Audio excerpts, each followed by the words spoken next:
కీర్తనల గ్రంథం 77వ కీర్తన 14వ వచనం.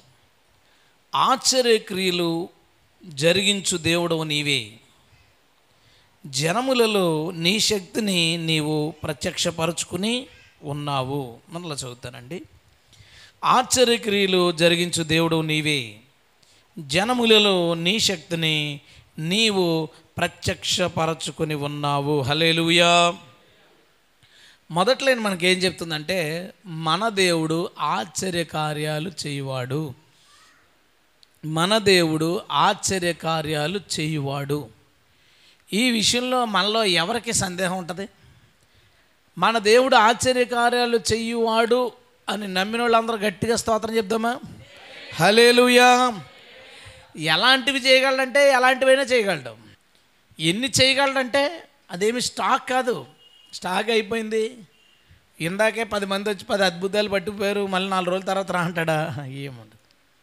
అది ఒక స్టాక్ కాదు, అది దేవుడి దగ్గర తరిగిపోయేది కాదు. చిన్న కండిషన్ ఏంటంటే, నువ్వు నమ్మితే చాలు. నువ్వు ఎంత నమ్మితే అంత, నువ్వు ఎంత నమ్మితే అంత కార్యాలు చేస్తాడు. ఎంత తక్కువ నమ్మితే అంత చిన్న కార్యాలు చూడగలం. ఇంకో స్టెప్ అడ్వాన్స్ వెళ్ళి ఆ మాట చెప్తాను. నువ్వు ఎంత నమ్మితే అంతకు మించిన కార్యాలు దేవుడు చేస్తాడు. దేవుని స్తోత్రం. వచనం చెప్తుంది, మీరు అడుగు వాటికంటే, ఊహించిన వాటికంటే అత్యధికముగా చేయువాడు. దేవునికి స్తోత్రం. అలాగే తక్కువ నమ్మితే నువ్వు నమ్మిన దానికంటే తక్కువ జరుగుతుంది. నువ్వు నమ్మిన దానికంటే తక్కువే కాదు, నువ్వు నమ్మింది కనీసం జరగకపోవచ్చు. ఎందుకంటే సందేహంతో అడిగేవాడికి ఏమీ దొరకదు. నువ్వు విశ్వాసం ఉంచితే ఎంత నమ్ముతావో అంతకు మించిన కార్యాలను మన దేవుడు చేయగలడు. అవి కూడా ఆశ్చర్యపరిచే కార్యాలు. అవునా, ఇలా జరిగిందా? ఏంటి, నిజమే. ఆశ్చర్యపోయే కార్యాలను దేవుడు చేయగలడు. నెంబర్ 2, సెకండ్ లైన్ ఏం చెప్తుందంటే, ఆయన జనముల ఎదుట తన శక్తిని ప్రత్యక్షపరచుకోవాలనుకుంటాడు. మన దేవుడు ఎలాంటి వాడంటే, జనాల ఎదుట తన శక్తిని చూపాలని అనుకుంటాడు. దేవునికి స్తోత్రం. కొన్నిసార్లు ఏమంటారంటే, పలానా ఊరు వెళ్తున్నామంటే తీర్థయాత్రకే, ఆవిడ చాలా మహిమగల తల్లటండి అంటారు. Very good. మనం ఏం అడుగుతామంటే, ఒకవేళ ఏం మహిమలు చేశారండి అని అడిగామనుకోండి, ఏ మహిమలు ఉంటాయి? ఏం లేదు అక్కడ, ఏం లేదు అక్కడ. పలానా చెట్టు అంటే చాలా మహిమగలదటండి. అవునా, ఏం మహిమ చేసింది అది? ఏమీ లేదు. పలానా దేవుడు అండి చాలా మహిమ కలిగిన దేవుడు అండి, చాలా మహిమ. ఏ మహిమలు జరిగినాయి అంటే, పురాణంలో ఎలా జరిగింది, పలానా కథలో ఎలా జరిగిందట, పలానా చోట ఎలా జరిగిందట, అట అట అని అనుకుంటా పోతారు. మన దేవుడు అలాంటి వాడు కాదు. మన దేవుడు ఎప్పుడో 2000 సంవత్సరాల క్రితం మా యేసుప్రభు ఏం చేశాడో తెలుసా అనే పని లేదు, అనే అవసరం లేదు. మా దేవుడు ఎలాంటోడంటే ఇలాంటోడట. ఎవరు చెప్పారంటే, పలానా ఆయన పక్క దేశం నుంచి వచ్చి చెప్పాడు, అలాంటోడట. యేసుప్రభు అట అండి పాపాలు కడుగుతాడట, పలానా దేశం నుంచి వచ్చి చెప్పాడు ఒక అతను. మనం చెప్తాం, నేను చాలా పాప భారంతో, నేను చాలా దుఃఖంతో నేను ఇలా బ్రతుకుతున్నాను ఏంటని అనుకున్నప్పుడు, దేవుడు నేను ప్రార్థిస్తున్నప్పుడు నా మనసంతా తేలికైపోయిందండి, ప్రశాంతం అయిపోయింది, నా మీద భారం లేదు, నాకు ఆ గిల్ట్ లేదు, దేవుడు నా పాపాలు కడిగేశాడని మనం చెప్తాం. అట కాదు, మనం చెప్తాం యేసుప్రభు చాలా మంచి దేవుడట, మనుషుల్ని ప్రేమించే దేవుడట, అమెరికా వాడు చెప్పాడు అని చెప్తామా? యేసు నిన్ను ప్రేమించే దేవుడు, ఎందుకంటే నన్ను ప్రేమించాడని చెప్తాం. దేవుని స్తోత్రం. అటా కాదు, దేవుడు తన కార్యాలని మనుషులు ఎదుట ప్రత్యక్షపరచుకోవాలనుకుంటాడు. ఆయన ఎంత శక్తిమంతుడో లోకానికి చూపించాలనుకుంటాడు. అదే వచనం చెప్తుంది. అలా అనుకుంటాడు కాబట్టి ఇంత పెద్ద క్రియేషన్ అవసరమే ఉంది. అసలు కొండ లేకుండా మనం బతకలేమా? భూమి కొండ లేకుండా బతకచ్చు, జలపాతాలు లేకుండా బతకచ్చు, ఆకాశంలో మబ్బులు లేకుండా వర్షం పడేటప్పుడు మబ్బులు ఇచ్చి బతకచ్చు, రాత్రి చంద్రుడు ఒకటి పెట్టి నక్షత్రాలు పెట్టకుండా ఎన్నో నువ్వు చూస్తే ఎన్నో. ఇవన్నీ లేకపోయినా మనిషి మనుగడ సాగించవచ్చు అనిపించినా అవన్నీ ఎందుకు పెడతారంటే, ఇది నా పవర్, ఇది నా పవర్, ఇది నా శక్తి, నేను ఇన్ని చేయగలను. చూసి మనం ప్రభుని స్తుతించుకుంటా, గణపరుచుకుంటా, గొప్ప చేసుకుంటూ ఉంటాం. ఒక చిన్న ఎగ్జాంపుల్ చెప్తాను. ఏదైనా మంచి కలర్ఫుల్ చీరో షర్టో ఏదో ఒకటి, లేదా మంచి కలర్ఫుల్ కుర్చీయో ఏదో ఒకటి ఎండలో పెట్టామనుకోండి, ఒక 5 రోజులు 6 రోజులు కలర్ ఏమవుద్ది?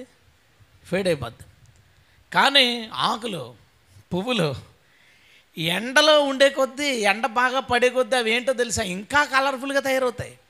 నేను మొక్కలు కొనడానికి వెళ్ళినప్పుడు నేను అడుగుతాను అన్నమాట, ఇదేంటి, దీని జాతి పేరేంటి, ఆడు తెలియదు అన్నాడు అనుకో, తెలుసుకొని చెప్పంటాను. ఇది ఎక్కడి నుంచి వచ్చింది, ఏం తెలుసుకుందాం, ఎలా తయారు చేశాడు దేవుడు ఇవన్నీ అని. కొన్ని మొక్కలు అంటారు వీళ్ళు, ఎండ బాగా తగిలే చోట పెడతా అండి దీని ఆకులు మంచి కలర్లోకి మారిపోతాయి అంటాడు. మనం ఎండ తగిలే చోట మనం తయారు చేసుకుని బట్టలు పడిస్తే కలర్ ఎగిరిపోతుంది. నీళ్ళు ఆరైండి అంటే రాస్తాడు షర్ట్ మీద. అక్కడ మీరు ఆరేసుకుంటే నీళ్ళు ఆరైండి రాయి మీదకి వేసి కొట్టగానే అంటారు. అంటే మన అమ్మలు బాధేస్తారు, అది వేరే విషయం పక్కన పెడితే. అది అలా చెప్తారు రూల్స్. దేవుడు క్రియేషన్ చూడండి ఎంత అద్భుతంగా ఉంటుందో. ఆయన శక్తిని తన ప్రజల ఎదుట ప్రత్యక్షపరుచుకున్నాడు. అండ్ ఆయన శక్తిని తన ప్రజల ఎదుట ప్రత్యక్షపరుచుకోవాలని కోరుకునే దేవుడు మన దేవుడు. దేవుని స్తోత్రం. అదే చేసుకుంటూ వచ్చాడు. Second line, first line clear అయింది కదా. మన దేవుడు ఆశ్చర్యకార్యాలు చేయవాడు. హల్లెలూయా. సెకండ్ లైన్ మనకు అర్థమైంది కదా. దేవుడు తన శక్తిని మనుషుల ఎదుట ప్రత్యక్షపరచాలనుకుంటాడు, మనుషుల ఎదుట చూపుకోవాలని అనుకుంటాడు, శక్తిని చూపుకోవాలనుకుంటాడు. అందులోంచి నేను ఒక విషయం చెప్పాలనుకుంటున్నాను ఈరోజు. ఏంటంటే, దేవుడు తన శక్తిని మనుషుల ఎదుట ప్రత్యక్షపరచాలనుకున్నాడు కదా. ఎవరి ద్వారా ప్రత్యక్షపరచాలనుకుంటాడు, ఎలా ప్రత్యక్షపరచాలనుకుంటాడు, ఇది నాకు ఆన్సర్ కావాలి. ఎలాగా దేవుడు తన శక్తిని ప్రత్యక్షపరచాలనుకుంటాడు? ఎలా అంటే, దేవుడు తన ప్రజల ద్వారా. దేవునికి స్తోత్రం. గొలియాతు ఉన్నాడు, ఆడు తిరుగుతున్నాడు, ఎవడొస్తాడో రండిరా అని 40 రోజుల నుంచి తిరుగుతున్నాడు. దేవుడు ఏమనుకున్నాడు, అక్కడున్న సౌలుతో చంపించలేడా, గొలియాతుని చంపించవచ్చు. రాజు వెళ్ళి అందులో ఉన్న సైనికుని చంపాడని చెప్పుకుంటారు, అంతే కదా. ఇశ్రాయేలీ రాజు వెళ్ళి ఫిలిస్తీన్ల సైన్యంలో ఒక బలమైన వ్యక్తిని చంపాడని చెప్పుకుంటారు. అదే దావీదు వెళ్ళి చంపితే, ఒక కుర్రోడు వెళ్ళి చంపితే, ఒక గొర్రెలు కాచుకునేవాడు చంపితే అది ఎలా ఉంటుంది సీను? ప్రపంచానికి ఆయన శక్తి ఏ రేంజ్లో వెళ్తుంది. అందుకని ఓ చిన్న పిల్లడితో అతను చంపించేశాడు. నువ్వు అద్భుతాలన్నీ చూడు. దేవుడు తన ప్రజల ద్వారా ఈ లోకానికి ఆయన శక్తిని చూపాలనుకుంటాడు. దేవుని స్తోత్రం. తన ప్రజలకు ఆయన తన శక్తినిచ్చి ఆ శక్తి ద్వారా గొప్ప కార్యాలు చేయాలనుకుంటాడు. అంటే ఇప్పుడు తెలివైన క్రిస్టియానిటీ కదండి. చివరి రోజులు ఏంటంటే, మితిమీరిన జ్ఞానం, అతి తెలివి క్రైస్తవులు వచ్చారు. అతి తెలివి క్రైస్తవులు వచ్చినందుకు మొన్న ఒక అతను ఒక వీడియోలో అంటున్నాడు, ఇలాగో దెయ్యాలు నిలగొడతామని అది ఇది చెప్తున్నారండి. ఏంటండి ఇదంతా, ఈ అజ్ఞానం అని అడగడమే, అడిగేవాడే అలా అడిగి. అటు పక్కన అతను గట్టిగా, చాలా ఫేమస్ అతను వక్త, గట్టిగా నవ్వి, దెయ్యాలు ఉన్నాయి, దెయ్యాలు మనుషుల్ని ఇబ్బంది పెడతాయి అని ఒక వ్యక్తి చెప్పాడంటేనే మనకు అర్థమైపోద్దండి వాళ్ళ స్టాండర్డ్స్ ఏంటో, వాళ్ళ నాలెడ్జ్ ఏంటో, వాళ్ళ తెలివి తక్కువతనం ఏంటో. ఇక వాళ్ళ గురించి మనం మాట్లాడుకోవడం వేస్ట్ అన్నాడు. దెయ్యాలు ఉన్నాయి, ఇబ్బంది పెడతాయి ఏంటి మరి వీళ్ళకి? మరి బైబిల్లో దెయ్యాలు కనబడుతున్నాయి కదా, దెయ్యాలు ఇబ్బంది పెడుతున్నట్టు కనబడుతున్నాయి కదా, మరి ఎలా అంటే, వాళ్ళు చెప్పే సిద్ధాంతం ఏంటంటే, ఎప్పుడైతే బైబిల్ మొత్తం రాసి కింద సమాప్తం అని ఉంటుంది కదా, ఇలా సమాప్తం రాయగానే దెయ్యాలన్నీ కలుసుకుని బైబిల్ పూర్తి అయిపోయింది, మనం వెళ్ళిపోదామని వెళ్ళిపోయినాయట. ఎంత కామెడీ. బైబిల్ రాయడంతో దెయ్యాలు పోయినాయా? బైబిల్ రాయబడితే దెయ్యాలు ఇంకా ఎక్కువ రావాలి. ఎక్కడెక్కడ మూలన్నారు రండ్రా బాబు, మనుషుల్ని బాగు చేసేది ఒకటి వచ్చేసింది కాబట్టి జనాలను చెడగొట్టాలి అని ఇంకా ఎక్కువ దెయ్యాలు, లేదా ఇంకా ఎక్కువ ఫుల్ ఫ్లెడ్జ్డ్గా పనిచేస్తాయి. మీరు పోరాడుంది అని చెప్పాడు వాయుమండల అధిపతితో, దురాత్మల సమూహంతో పోరాటం అంటే అవి అక్కడుండి మనం ఎక్కడుండి తొళ్ళగట్టుకోవడం. ఆ పోరాటం అంటే అసలు పోరాటం అంటే ఏంటండి? అది వచ్చి మన మీద ఏదో ఇబ్బంది పెట్టడమో, మన వాళ్ళని ఇబ్బంది పెడుతుంటే మనం దాన్ని తరమడమో, దాన్ని తొక్కడమో, ఏదో అపవాదులు ఎదిరించినప్పుడు మీ వద్ద నుంచి పారిపోనంటాడు మన దగ్గరికి వస్తాడనే కదా. ప్రతి విషయం ఇవన్నీ చూపించాను అలా ఏంటంటే, ఇవన్నీ బైబిల్ రాయకముందండి. బైబిల్ రాయడంతో దెయ్యాలు పోయినాయని బైబిల్లో చూపించంటాడు. బైబిల్ రాయబడిన తర్వాత కూడా దెయ్యాలు ఉన్నాయని బైబిల్లో చూపించంటే ఎలాగవుద్ది? బైబిల్ రాయబడిపోయిన తర్వాత దెయ్యాలు పనిచేసినాయని బైబిల్లోంచి ఎలా చూపిస్తాం? బైబిల్ తర్వాత దరిద్రంలో చూపిస్తాం. అంత దారుణమైన తెలివితేటలు ఉన్నాయి జనాలకి. అయితే దేవుడు తన శక్తిని దాచుకునేవాడుగా. దేవుని స్తోత్రం. మన దేవుడు అటా దేవుడు కాదు, ఆట ఆడుకుంటాడు దెయ్యాలతో. దేవుని స్తోత్రం. అటా దేవుడు కాదు ఆయన. వీళ్ళు అటా దేవుడు చేస్తారు. అప్పట్లో ఏం జరిగిందంటే, అప్పట్లో ఏమైందంటే, అప్పుడు చరిత్ర ప్రకారం, అక్కడ భౌగోళిక అంశాల ప్రకారం, భాషా విధానం ప్రకారం ఇవన్నీ ఎందుకురా బాబు, దెయ్యాల చేత ఇబ్బంది పడుతున్నా, పీడించబడుతున్న మనుషులు ఉన్నప్పుడు ఇక మళ్ళీ ఇంకోసారి చెప్పలేకపోతే దెయ్యాలతో చేయించాలి ప్రసంగం, రే మేము పోలేదురా బాబు ఇక్కడే ఉన్నారా అని. అసలు ఇలాంటి వాళ్ళని చూసి దెయ్యాలు ఎంత హ్యాపీ ఫీల్ అవుతాయో తెలుసా? ఇప్పుడు ఒక ఇన్సిడెంట్ ఉంది. ఇది మా ఊర్లో బైకులు దొంగతనం జరుగుతాయని విషయం తెలిసింది. 16 బైకులు పోయినాయి అంట 2-3 రోజుల గ్యాప్లో. ఈసారి ఏం చేశారు తెలుసా? మా ఇంటి దగ్గర గేట్ వేసి దానికి ఒక తాళం, లోపల బండికి హ్యాండిల్లకు మధ్యలో మా నాన్న కానీ అమ్మ కానీ లేచినప్పుడు చూసుకుని సీసీ కెమెరాలు పెట్టించుకున్నారు. ఎందుకు ఇదంతా చేశారు? దొంగలు ఉన్నారు. దొంగలే లేరనుకోండి, ఎంత ఫ్రీడమ్ ఇచ్చేస్తాం మనం. అపవాది గురించి బైబిల్ ఏం చెప్తుందంటే, వాడు దొంగ దోచుకోవడానికి వస్తాడు అన్నాడు. ఇప్పుడు దొంగ దోచుకోవడానికి వస్తాడు అన్నప్పుడు అందరూ లాకర్స్లో డబ్బులు పెట్టుకుని తాళాలు వేసుకుని జాగ్రత్తగా భయపడుతూ బయట కుక్కను పెట్టుకుని ఉంటే దొంగోడి పని జరుగుద్దా? ఎవడైతే దొంగల గురించి ఆలోచించకుండా భయం లేకుండా సింపుల్గా దొంగతనం చేయడానికి అవకాశం ఇస్తాడో ఆడి దగ్గర దొంగలించగలరు.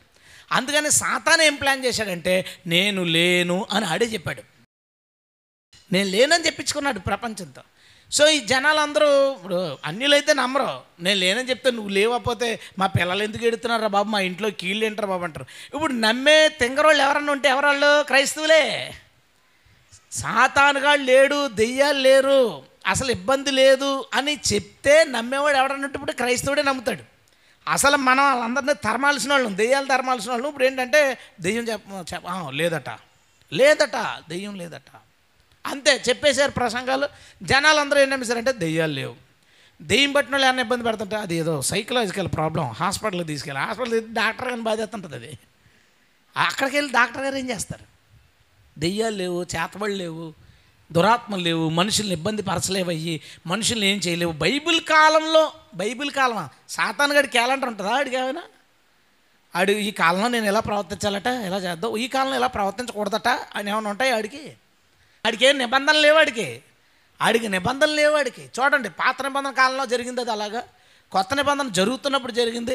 మన కాలంలో ఏమున్నాయంటే ఇది కాలాలు దానికే ఉంటాయి, నిబంధనలు దానికే ఉంటాయి. కానీ దేవుడు మాత్రం ఎల్లప్పుడూ శక్తిమంతుడు. ఈ లోకంలో ఎల్లప్పుడూ దుష్టశక్తి పనిచేస్తుంది. దాని మీద పని చేయడానికి, పోరాడడానికి దేవుడు ఎప్పుడు రెడీగా ఉంటాడు. ఎవరి ద్వారా అంటే ఆయన ప్రజల ద్వారా. దేవుని స్తోత్రం. ఈలోపు సాతానుగాడు ఏం చేస్తారంటే, నా నుంచి ఏం ప్రమాదం లేదు, జాగ్రత్త. ఒక ఆయన మొన్న హైదరాబాద్ చాలా టాప్ ప్రసంగికుడు అయిపోయి మధ్యన ఆయన ఏమంటే, సాతానుగాడు తల చిదిగిపోయింది, తోక ఒకటే ఉంది. ఒకడేమో తలకాయ లేదంటాడు, ఒకడేమో సాతానుగాడే లేడంటాడు. ఏం చెప్తున్నారంటే, మీరు రిలాక్స్డ్గా ఉండండి, మీ లాకర్లన్నీ ఎత్తుకుపోయే బాధ్యత ఆడిది. మళ్ళీ రిలాక్స్ చేసేస్తున్నారు. సాతానుగాడు తల పగిలిపోయిందట్రా, ఆడు గర్జించు సింహంలా తిరుగుతున్నాడు ఏనేమో పేతురు చెప్తున్నాడు. పేతురికేం తెలుసు, తలకాయ పోయింది, తోక ఉంది, సింహగాడిది గుడ్డ అంటున్నారు. చూడండి ఎలా ఉందో. దేవుడు తన శక్తిని కనపరచాల్సిన పరిస్థితులను రాకుండా క్రైస్తవుల్ని మభ్యపెట్టే కాలం మనకు మొదలైంది. అలాంటి దౌర్భాగ్య పరిస్థితి. నేను ఒక విషయం చెప్పాలి. నిన్న నైటు తెలంగాణలో ప్రాంతంలో మనకు తెలిసిన వాళ్ళు ఉంటారు, బ్రదరు. తను నాకు ఫోన్ చేశాడు, అన్న ఇలాగ మిడ్నైట్ అయిపోయింది, మా చెల్లికి బాగోలేదు, గ్యాస్ట్రిక్ వల్ల ఇబ్బంది పడుతుంది, 4 రోజుల నుంచి ట్యాబ్లెట్ వేస్తున్నాం, పెద్ద ఏం పని అవ్వట్లేదు. నేను ఫోన్ ఇమ్మన్నాను. ఆమె, అన్న ఇలాగ ఉంది నాకు పరిస్థితి, తెలియని గుబులు వచ్చేస్తుంది, వణుకొచ్చేస్తుంది, టెన్షన్ వచ్చేస్తుంది, నిద్ర పడుకుంటే మెలకు వచ్చేస్తుంది. సరే ప్రార్థన చేద్దాం. ప్రార్థన చేస్తున్నాను, నాతో దేవుడు మాట్లాడుతున్నాడు. ఇదేదో ఈవిల్ ఎఫెక్ట్, ఇది చేతబడి ప్రభావం మాట్లాడుతున్నాడు. ఒక పర్సన్ ఎవరో చాలా సీరియస్గా చూస్తున్నాడు ఆమె వైపు. నేను ప్రార్థన చేస్తున్నాను, ప్రభా వాడిని తప్పించు, వాడిని తీసే మొత్తానికి కార్యం జరిగింది. నేను ఆమెను అడిగాను, కరెక్ట్గా వారం రోజుల్లోపు మీకు ఎదురుగా ఎవరైనా పర్సన్ నిలబడి, ఈ చేతబడి ఇలాంటి చేసే పర్సన్స్ ఎవరైనా నిలబడి తదేకంగా మీ వైపు ఏమన్నా చూడడం మీరు ఏమన్నా గమనించారా అన్నాను. అవునన్నా, వారం రోజుల క్రితం మా ఇంటి దూరంగా కొంచెం ఒకడు ఉంటాడు దగ్గరలో సరౌండింగ్స్లో, వాడు చేతబడులు పెడతాడు, కొంచెం అందరూ భయపడుతుంటారు. నేను బాబుకు చిన్న బాబుకి ఫుడ్ తినిపించడానికి కానీ కారు ఉంటే కారు పక్కన తినిపిస్తుంటే ఆ పర్సన్, ఆ వ్యక్తి నా వైపే చూశాడు. అది జరిగిన 2 రోజుల నుంచి నాకు ఇలా జరిగింది. నేను అడిగేది ఏంటంటే, ఆవిడ మొహం నేను చూడలే, ఆ అబ్బాయి మాత్రం 2 సార్లు నన్ను కలిశాడు, వచ్చాడు కాకినాడ. అక్కడ ఏం జరిగిందో నాకు తెలీదు, కానీ అసలు సమస్య ఎన్ని రోజుల క్రితం జరిగింది, అసలు అది ఎలా వచ్చింది, ఒక పర్సన్ ఐస్ ద్వారా పెట్టాడు అనే విషయం ఎలా తెలిసింది మనకి? దీనిని దేవుని శక్తి అంటారు. బీటీహెచ్లు డీటీహెచ్లు అంటారు దీన్ని ఏమంటారంటే పవర్ ఆఫ్ గాడ్ అంటారు. దేవుని స్తోత్రం. అది దేవుని శక్తి. అది లేదంటావేంటి నువ్వు? అవసరం లేదంటావేంటి నువ్వు? వాళ్ళు కంగారు పడతా, అవునన్నా మేము భయపడుతుంటాం. ఎందుకు భయపడుతున్నావు? ఒకడు ఓన్లీ చూసి చేతబడి పెట్టాలంటే చాలా సంవత్సరాలు ప్రాక్టీస్ చేయాలి, మినిమం 10 సంవత్సరాలు. ఆడు ప్రతి అమావాస్యకి వెళ్ళి బట్టలు లేకుండా సమాధిలో కూర్చుని ఆడు పూజలు చేసి ఏదో దాన్ని బలిచ్చి రక్తం పోసి కోడో మేకో దొంగతనం చేసి దాన్ని చంపి బలిచ్చి చాలా ప్రాక్టీసులు చేస్తే ఓన్లీ ఇలా చూసి కంటి చూపుతో చేతబడి పెట్టగలిగిన పవర్ వద్దు. ఆడు 10 సంవత్సరాలు కష్టపడి పెట్టింది మనం 10 నిమిషాలు కూడా ప్రార్థన చేయకుండా తీసినప్పుడు ఆడి గురించి ఎందుకు భయపడాలి? ఆడి గురించి ఎందుకు భయపడాలి? వాళ్ళ గురించి ఎందుకు భయపడాలి? నేను చెప్పేది అదే. మనందరము శక్తి కలిగిన దేవుని నమ్ముకున్నాం. దేవునికి స్తోత్రం. వీళ్ళు శక్తి లేని దేవుడిని నమ్ముకున్నారు కాబట్టి ఇలా పెట్టగానే వెళ్ళిపోయి అంతకంటే పెద్ద దెయ్యాన్ని పంపగలిగి ఓడిని బతిమాలుకుంటారు. అంటే ఇలాగా చేతబడి పెట్టిందంటే ఆడు ఎంతకంటే పెద్ద దెయ్యాన్ని పంపించి దాన్ని పంపేసి ఆడిని జాగ్రత్తగా చూసుకో అని చెప్పి పంపిస్తారు. అది వచ్చి ఈ దెయ్యాన్ని పంపిస్తుంది. ఇది వెళ్ళి ఆడింటి దగ్గర కూర్చుంటుంది. ఏం వచ్చావంటే పెద్ద దెయ్యాన్ని పంపించారు అందుకే వచ్చానంటది. ఈవిడ రేపు ఈరోజు పొద్దున్న లేచేసరికి ఇది వెళ్ళి ఆడి దగ్గర కూర్చుంటుంది కదా. అడుగుతుంది, ఎందుకు వచ్చావు? ఎవడన్నా పెద్ద మంత్రికి దగ్గరికి వెళ్ళారు? లేదు ఎవడో ప్రార్థన చేసాడు వచ్చానని చెప్తుంది. అంతే. మనం నమ్ముకున్న దేవుడు అలాంటాడు. మనం నమ్ముకున్న దేవుడు బలవంతుడు. మనం నమ్ముకున్న దేవుడు శక్తిమంతుడు అని అనడానికి ఇష్టం లేని దౌర్భాగ్యులు. మేము తెలివిగలవాళ్ళం అని చెప్పుకోవాలి. ఇప్పుడు మేము తెలివిగలవాళ్ళం, మేము జ్ఞానులు, మేము గొప్పవాళ్ళని చెప్పడం కోసం దేవుడు శక్తిని చూపించాల్సిన స్వస్థత లేదంటాడు. స్వస్థత లేదు, స్వస్థత అనేది ఉండదు, వెళ్ళి మందులు ఆడుకో అంటాడు. ఏం లేదు, దేవుడిని ప్రార్థన చేస్తే ఇది జరుగుద్ది అది జరుగుద్దని మీరు నమ్మొద్దండి. అలాంటి మీటింగ్లు ఎక్కువైపోయినాయి. మరి ఎందుకు నమ్ముకోవాలి? ఫరో దగ్గరికి మోషే వెళ్తాడు. వెళ్ళే ముందు దేవుడు అంటాడు, నువ్వు వెళ్ళి ఫరోతో మాట్లాడినప్పుడు నిన్ను దేవుడే పంపాడు అనడానికి ఆ దేవుని శక్తి ఏంటో నాకు చూపించు అని అడుగుతాడు. ఆ మాట అంటాడు, దేవుని శక్తిని నాకు చూపించని అడుగుతాడు. అవును, ఆడొక మతంలో ఉన్నాడు, ఆడొక నమ్మకంలో ఉన్నాడు, ఆడొక మార్గంలో ఉన్నప్పుడు అది కాదురా అబ్బాయి ఇదంటే నాకేంటి రుజువు అని అడుగుతాడు. మీరు ఎప్పుడు వీళ్ళందరూ ఎప్పుడు క్రైస్తవులకే ప్రసంగాలు చేయడం వల్ల, క్రైస్తవులనే ఇలా తిప్పుకోవడం వలన వీళ్ళకి ఒక అన్యుడు ఏం అడుగుతాడు, ఒక అన్యుడికి ఏం కావాలి, ఒక వ్యక్తి దేవుళ్ళకి ఏం రావాలంటే ఏంటో వాళ్ళకి తెలీదు. వాళ్ళకి దేవుని శక్తితో పని లేదు. అందుకనే బైబిల్ ఎలా అంటుంది, దేవుని రాజ్యం మాటలో లేదు శక్తిలో ఉంది. దేవుని స్తోత్రం. వీళ్ళందరూ మాటలో ఎత్తుకుంటున్నారు, శక్తిలో ఉంది దేవుని రాజ్యం. అడిగితే వీళ్ళు చేస్తారు. కర్ర పడేస్తాడు మోషే. కర్ర ఏమైంది? పాము అయింది. మళ్ళీ పాము ఏమైంది? కర్ర అయింది. వెంటనే మాంత్రికుని పిలిచాడు. ఏంటిది అంటే మనం చేద్దామని టక్ మ్యాజిక్ చేశాడు, కర్రను పాము చేశాడు. చేసిస్తే దేవుడు ముందు ప్రిపేర్ చేశాడు, ఇంకా చూపించాల్సింది. తర్వాత వాటర్ని రక్తం చేశారు. రక్తం చేస్తే వాళ్ళ మంత్రికులు పిలిస్తే వీళ్ళేమో చెరువులు అంతా రక్తం చేస్తే ఆడేం చేశాడు, చెంబులో కొంత వాటర్ తీసుకుని దాన్ని రక్తం చేశాడు. జనరల్గా ఏం చేయాలి అక్కడ నీళ్ళని రక్తం అయిపోతే రక్తాన్ని నీళ్ళు చేయాలాడు, అప్పుడు కదా ఉపయోగపడతాయి. ఆడేం చేశాడో తెలుసా, ఇంట్లో ఎక్కడ మంచినీళ్ళు ఉంటే వాటిని కూడా రక్తం చేసాడు. ఆడు ఏం గొడవరా బాబు అనుకున్నాడు. అయిపోయింది. ఈలోపు కప్పలో పంపనన్నాడు. ఎందుకంటే కళ్ళ ముందు కనపడుతుంది దేవుని శక్తి. అంటే ఇక మ్యాజిక్ చేస్తున్నారు కదా. ఒక వ్యక్తి దేవుని శక్తిని నమ్మడానికి ఎన్ని ఆటంకాలు ఉంటాయి చూడండి. ఒక డూప్లికేట్ క్రియేట్ చేసేవాడు ఉంటాడు, నమ్మకుండా చేసేవాడు ఉంటాడు. అయినా సరే దేవుని పవర్ వెళ్తూ ఉంటే అది గెలుస్తుంది. మానవుని యొక్క కల్పితాలని, మాయమంత్రాలని, అజ్ఞానాన్ని దేవుని శక్తి గెలుస్తుంది అది వెళుతూ ఉంటే. కప్పల్ని పంపించాడు. కప్పలు వచ్చేస్తే మంత్రగాళ్ళని పిలిచాడు. ఏంటి ఇలా కప్పలు వచ్చినాయి, మొత్తం అంతా నీటిలో కప్పలు, ఇళ్ళలో కప్పలు, ఏంటి పరిస్థితి అంటే సరే అని మంత్రం వేసి ఇంకా కప్పలు తెచ్చాడు. ఆల్రెడీ కప్పలతో నిండిపోయింది. ఇంకా కప్పలు తెస్తే ఫరో అనుకుంటాడు, మీ మొఖాల మండ ఏట్రా మీరని మోషే దగ్గరికి వెళ్ళి, బాబు ఈ కప్పలన్నీ పోవాలని వేడుకో అని వేడుకోవచ్చు కదా. కప్పలు పోమని ఆడేమంటున్నాడు తెలుసా, నష్టం తేగలం కానీ మంచి చేయలేము మేము అంటాడు ఆడు. సరే అని మొత్తానికి ఆడు ఫరో కఠినపరుచుకున్నాడు హృదయాన్ని. ఈసారి ధూళి నల్లులు అయిపోయినాయి, పేలైపోయినాయి, పెద్ద పెద్ద నల్లులు అయిపోతే వాళ్ళు పిలిచాడు. డౌట్ వస్తూనే ఉంటుంది ఆడికి, ఈడు ఇంకా నల్లులు తెచ్చాడంటే ఏంట్రా పరిస్థితి అని పిలిచి ఏంటంటే ట్రై చేశారు వాళ్ళు. ఇప్పుడు కప్పలు ఎక్కడి నుంచో ఉన్న కప్పల్ని రప్పించడం వేరు, క్రియేట్ చేయడం వేరు. ఇప్పుడు ధూళిలోంచి నల్లి క్రియేట్ అవ్వాలి, సృష్టించబడాలి. అది మనిషికి అసాధ్యం. ఆడిల్లా అని ఏదో తీయగలడు, కచ్చిపుని కర్ర కింద మ్యాజిక్లు చేయొచ్చు. కానీ మనిషి దేన్ని సృష్టించలేడు. ఒక ధూళి రేణువు, ప్రాణం లేని ఒక ధూళి రేణువులోంచి ప్రాణం కలిగిన ఒక నల్లిని పుట్టించాలి, సాధ్యపడలేదు. అప్పుడు అంటాడు ఫరోతో, ఇది నిజముగా దేవుని శక్తియే. హల్లెలూయా. అయితే ఏం చేయాలి? ఏం చేస్తాడు? కాళ్ళు అట్టుకో, ఇంకేం చేస్తావు? ఇది దేవుని శక్తియే, ఇది దేవుని శక్తియే. ఈ లోకమంతా ఎల్లప్పుడూ దేవుని ప్రజలకి లోకముతో ఈ ఛాలెంజ్ ఎప్పుడు ఉంటుంది. దేవుని శక్తిని ఎవరు ప్రూవ్ చేస్తారంటే దేవుని భక్తులే దాన్ని ప్రూవ్ చేయాలి. హల్లెలూయా. దేవుని భక్తులే దాన్ని నిరూపించగలగారు. ఎస్, నా దేవుడు బలవంతుడు, నా దేవుడు శక్తివంతుడు, ఇచ్చేయగల. ఇంతకు మనం సాక్షి అన్నాం.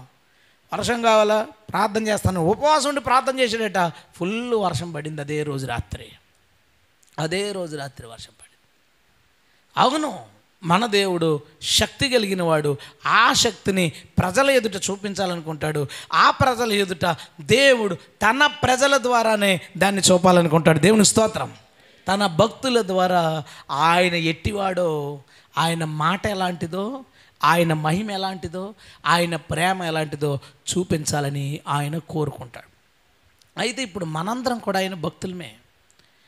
మనం ఎలాగూ దేవుని శక్తిని ఈ లోకానికి చూపించగలం?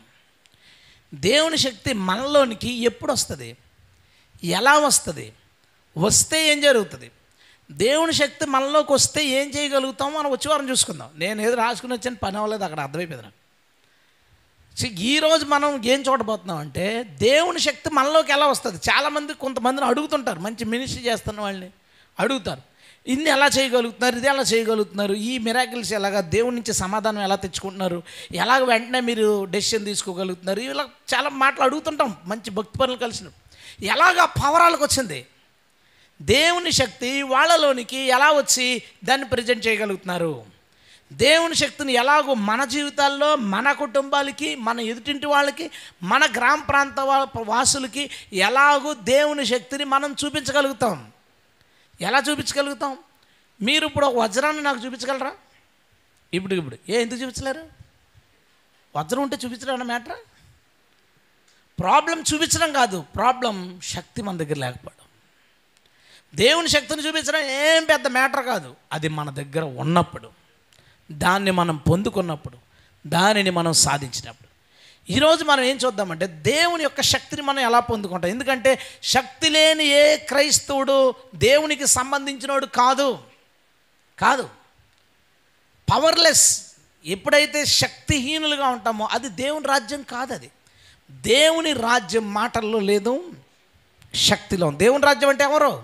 ఆయన నమ్ముకున్న ప్రజలు. ఆయన నమ్ముకున్న ప్రజలు ఆయన శక్తిని కలిగి ఉంటారు. ఎలాగో ఆయన శక్తిని మనం సంపాదించుకోవాలో కొన్ని విషయాలు మనం చూడడానికి ప్రయత్నిద్దాం. దేవుడు మనతో మాట్లాడునుగాక. ఆమేన్. హల్లెలూయా. కొరింథీయులకు రాసిన మొదటి పత్రిక 4వ అధ్యాయం 18వ వచనం నుంచి, నేను మీ వద్దకు రానని కొందరు ఉప్పొంగుచున్నారు. డంబాలకి గొప్పలకి పోతున్నారట, మాకంటే ఎవరు లేరని పొంగిపోతున్నారట. ప్రభు చిత్తమైతే త్వరలోనే మీ వద్దకు వచ్చి ఉప్పొంగుచున్న వారి మాటలు కాదు, వారి శక్తిని తెలుసుకుందును. దేవునికి స్తోత్రం. కంటిన్యూషన్ ఏమన్నాడు? దేవుని రాజ్యం మాటలతో కాదు, శక్తితోనే ఉన్నది. దేవునికి స్తోత్రం.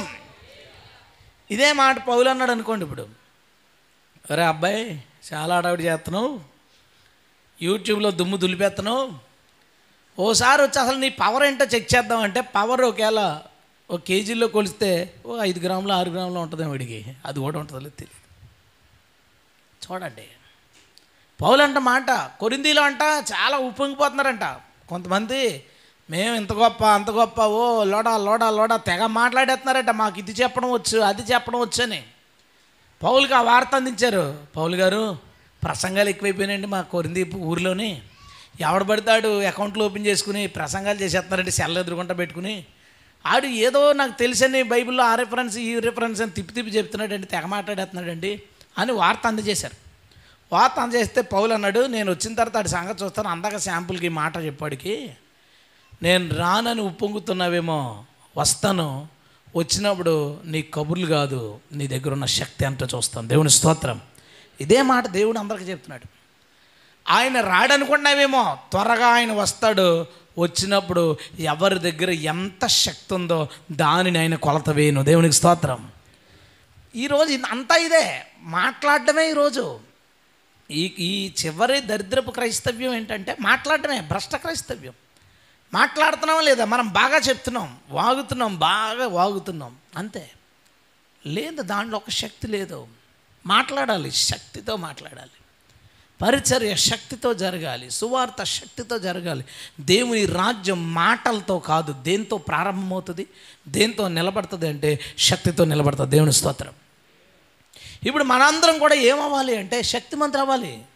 మనలో ప్రతి ఒక్కరము దేవుని శక్తి గలవారు ఉండాలి. ఎందుకంటే ఆ సంఘము మహిమగల సంఘముగా ఉండునట్లు ఆయన అర్పించుకున్నాడు. దేవునికి స్తోత్రం.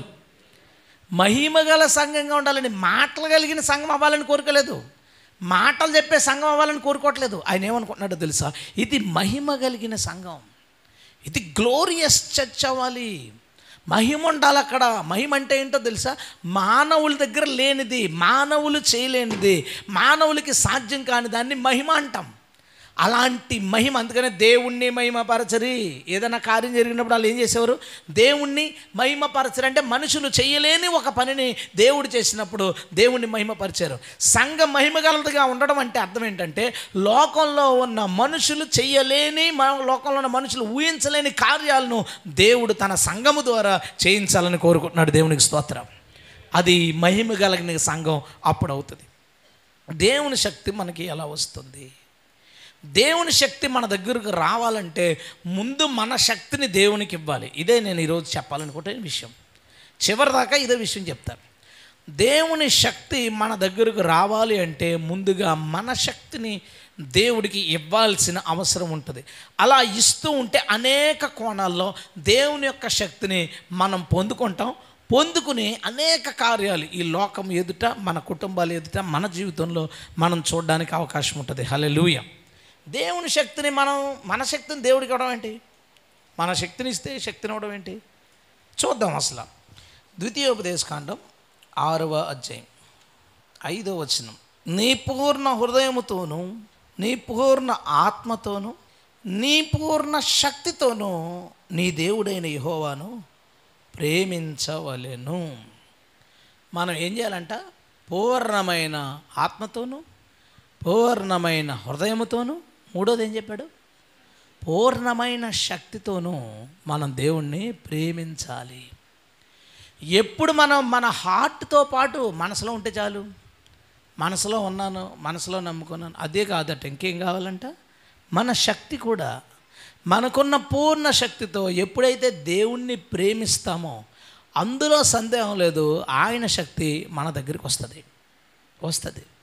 దేవుణ్ణి ప్రేమించడం అంటే ఆయనకి ప్రార్థన చేయడం, ఆయన్ని కనపరచడం, ఆయన్ని ప్రకటించడం, ఆయన సన్నిధికి పరుగుని రావడం, చర్చ అయ్యేదాకా ఇక్కడ ఉండడం, ఇంకా అవకాశం ఉన్న చోట ప్రభువుని గురించి ప్రకటించే ఛాన్స్ ఎక్కడున్నా ప్రకటించడం. ఓపిక లేదని అనకుండా, మొన్న ఒక 80 సంవత్సరాలు ఒక పాస్టర్ గారు వాక్యం చెప్తున్నారు. నేను ఆ స్టేజ్ మీద ఉన్నాను. నేను ఆలోచిస్తున్నాను, అసలు ఈ ఏజ్కి మనం మంచం మీద ఉంటామా? అసలు ఈ ఏజ్ దాకా ఉంటామా? ఉంటే కనుక మంచం మీద ఉంటాం. ఆయన అన్నాడు, దేవుని మాటలు వింటుండగా, దేవుడు చేసిన కార్యాలను తలుచుకుంటుండగా అసలు రాకుండా ఎలా ఉంటానండి చర్చికి, ప్రసంగించకుండా ఎలా ఉండగలుగుతాను అని నాకున్న ఓపికతో ఇప్పుడు నేను అరగంటే నిలబడగలుగుతున్నాను. ఎందుకంటే అరగంటే నేను మాట్లాడతాను, నాకున్న శక్తి అంతా కూడగట్టుకుంటే అంతే నేను చేయగలను అన్నాడు. తనకున్న పూర్ణ శక్తితో ఆయన ప్రభువుని ప్రేమిస్తున్నాడు, సేవిస్తున్నాడు. దేవునికి స్తోత్రం. ఆయనతో భోజనం చేసేటప్పుడు ఆయన అడిగాను, ఏంటంటే ఇక్కడ పరిచర్య ఎలాగా ఏంటంటే ఆయన చెప్తున్నాడు మిరాకిల్స్. వాళ్ళ చర్చ్ మెంబర్ ఉండగా అంటున్నాడు, వాళ్ళ అటు ఒక ఆవిడ ఉంది, వాళ్ళ హస్బెండ్ చచ్చిపోయాడంటే, హాస్పిటల్లో చచ్చిపోయాడంటే డిక్లేర్ చేశారు. మొత్తం కట్లు గిట్లు కట్టేసారు, పంపించేస్తారు. ఎక్కడ ఈలో బాక్స్ పురమాయించేశారు, చుట్టాలందరూ వచ్చేసారు, ఏడుపులు పెడబబ్బులు, వీళ్ళు గొయ్యి తవ్వడానికి మనిషిని పురమాయించేశారు, పంపించేశారు. బాడీ వచ్చింది. దేవుడు మాట్లాడుతా అంటే ప్రార్థన చేయని, బాడీ రాగానే ప్రార్థన చేస్తే దాని మీద లేచి కూర్చున్నాడంట.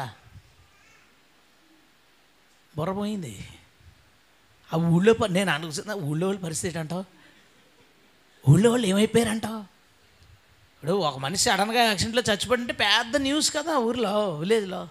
అందరూ అతను బాడీ వస్తుంటే అందరూ చూడడానికి వస్తారు. ఎవరికాడు ఏమో ఇంటికి పోయి ఎరా వచ్చేవే కప్పెట్టి దాకా లేకపోయావా అంటే ఏం చెప్తారు ఇంటి దగ్గర వాళ్ళకి? అక్కడ ఏం చెప్పుకుంటే ఇంటి దగ్గర ఎందుకు అంత కార్యం చేయగలిగాడు తెలుసా? ఎంత ప్రేమించే వ్యక్తి, దేవుణ్ణి తన శక్తి కొలది ప్రేమించేవాడి ద్వారా దేవుడు తన శక్తిని లోకంలో చూపించగలడు. హల్లెలూయా. శక్తి కొలది ప్రేమించడం అంటే ఏంటి? భక్తే. నీవు దేవుణ్ణి ప్రేమించడం అంటే దేవుని అట్లా కనబరిచే భక్తి. దేవునికి నువ్వు ప్రార్థించేది కానీ ఏదైనా కానీ అదంతా నువ్వు ఎంత చేయగలిగితే నీ శక్తి కొలది చేయి, దాని ద్వారా దేవుని శక్తిని నువ్వు పొందుకుని తీరుతావు. హల్లెలూయా. ఒకసారి తిమోతికి రాసిన రెండో పత్రికలో 3వ అధ్యాయం 3వ అధ్యాయంలో 5వ వచనంలో ఒక మాట చెప్పాడు. పైకి భక్తి గల వారి వలె ఉండియు దాని తీశారు లేదా? తిమోతి 2వ పత్రిక 3వ అధ్యాయం 5వ వచనం. పైకి భక్తి గల వారి వలె ఉండియు దాని శక్తిని ఆశ్రయించని వారై ఉందురు అన్నాడు. దాని అంటే దేని? భక్తి. పైకి భక్తి గలవారిగా ఉంటారు కానీ ఆ భక్తి వలన ఒక పవర్ వస్తుంది మనకి. పైకి భక్తి గలవారిగా ఉంటారు కానీ నిజంగానే భక్తి చేస్తే ఆ భక్తికి ఏముంది? ఆ భక్తి వలన ఏమొస్తట? శక్తి వస్తుంది. ఆ శక్తిని ఆశ్రయించిన వారు వీళ్ళందరూ అదే. ఇందాక మనం చెప్పుకున్న వాళ్ళందరూ పైకి భక్తి గలవారై ఉండి మాటలను ఆశ్రయిస్తారు, శక్తిని ఆశ్రయించారు. శక్తిని ఆశ్రయించే వాళ్ళని పిచ్చోళ్ళుగా, వెర్రోళ్ళుగా, చదువురాని సేవకులుగా, జ్ఞానం లేని సేవకులుగా, ఏదో మాదిరైన చిన్న చిన్న సేవకులు అలా చెప్పుకుని బతుకుతారండి అనే పరిస్థితికి వచ్చారు. కానీ బైబిల్ ఏం చెప్తుందో తెలుసా? అంచె దినముల్లో ఎలాంటి దౌర్భాగ్యులు వస్తారో లిస్ట్ చెప్పాడు. ఆ దౌర్భాగ్య లిస్టులో పాడేసేయడాలని అది నాకు చాలా సంతృప్తిని అనిపించింది. పైకి భక్తి ఉన్న శక్తిని ఆశ్రయించిన వాళ్ళని ఎక్కడ పాడేసాడు? అనురాగ రహితులు, ధనాపేక్షలు, స్వార్థప్రియులు, తల్లిదండ్రులు ప్రేమించిన వారు, అవిధేయులు, వీళ్ళందరి మధ్య వీళ్ళని పాడేశాడు. శక్తిని ఆశ్రయించిన వాళ్ళని. అంటే భక్తి ఏమి ఇవ్వగలదు? శక్తి ఇవ్వగలదు. ఆ భక్తి ఎలాగో నీ పూర్ణ శక్తితో నువ్వు భక్తి చేస్తే ఆ భక్తి దేవుని శక్తిని నీకు ఇస్తుంది. దేవునికి స్తోత్రం. నేను చెప్పింది అర్థమైంది కదా? ఇప్పుడు నీ పూర్ణ శక్తితో నా వల్ల కాదు అనిపించేదాకా సువార్తకెళ్ళవా? నా వల్ల కాదు అనిపించే వరకు చెయ్యి. మోకరించావా? ఇక నేను చేయలేను, నా వల్ల కాదు, ఆపుకోలేకపోతున్నాను నిద్ర, లేదంటే ఇంక మోకరించలేకపోతున్నాను, ఇంక మాట్లాడలేకపోతున్నాను, అప్పుడు దాకా చెయ్యి. నీకున్న శక్తి వరకు, నీకున్న పూర్ణ శక్తితో మన దేవుణ్ణి ప్రేమించు. ఎలాగ ఈ భక్తి అనేది ఎంతలాగా? ఫుల్ ఎండ కాస్తుంది ఫుల్గా. చర్చికి రావాలి. నువ్వు తట్టుకోలేనంత అయితేనే మానే. నేను బయటకు వస్తే ఇప్పుడు మాడిపోతాను అనుకున్నప్పుడే మానే. నీ శక్తి ఉందా? దాన్ని తట్టుకునే శక్తి ఉందా? వచ్చే. నీ శక్తి ఎంతో అంత నీ పూర్ణ శక్తితో అన్నాడు. మళ్ళా చిన్నగా కంప్లీట్గా నీకున్న ఎంత బలం ఉందో దాని అంతటినీ తీసుకుని నువ్వు భక్తి చేయి. అది దూరమైనా వెళ్ళిపోతావు, ఎంత అలాంటి పరిస్థితులన్నా వెళ్ళిపోతావు. వర్షం పడుతుంది, నేను ఈ వర్షాన్ని దాటుకుని చచ్చి వరకు వెళ్ళలేనంతటి తుఫాన్ అయితే ఉండు, వెళ్ళిపోగలను ఏదో ఒకలాగా అంటావా? వచ్చే. నీ పూర్ణ శక్తి ఎంత నువ్వు చేయగలవో, దేవునికి నువ్వు ఎంత భక్తి చేయగలవో, ఎంత ప్రార్థన చేయగలవో, ఎంతగా ఆయనకి సమీపంగా ఉండగలవో, ఎంతగా మాట్లాడగలవో, ఎంతగా ఆయన సన్నిధిలో గడపగలవో, ఎంతగా ఆయన గురించి నలుగురికి ప్రకటించగలవో అంతా నువ్వు చెయ్యి. నువ్వు చేస్తుండగా ఆయన శక్తి నీలోనికి వచ్చి తీరుతుంది. హల్లెలూయా. ఏం డౌట్ లేదు. బద్ధకస్తులకి దేవుని శక్తి రాదు, సోమరిపోతులకి దేవుని శక్తి రాదు. వెళ్దామంటే వెళ్దాం, అమ్మో ఒక అరగంట వద్దులేండి, మన వల్ల కాదండి, ఇంకా వెళ్ళాం. ఏంటి అంత దూరమా? నేను రానులే. దగ్గర అయితే రాగలవు, దూరం అయితే ఎందుకు రాలేవు?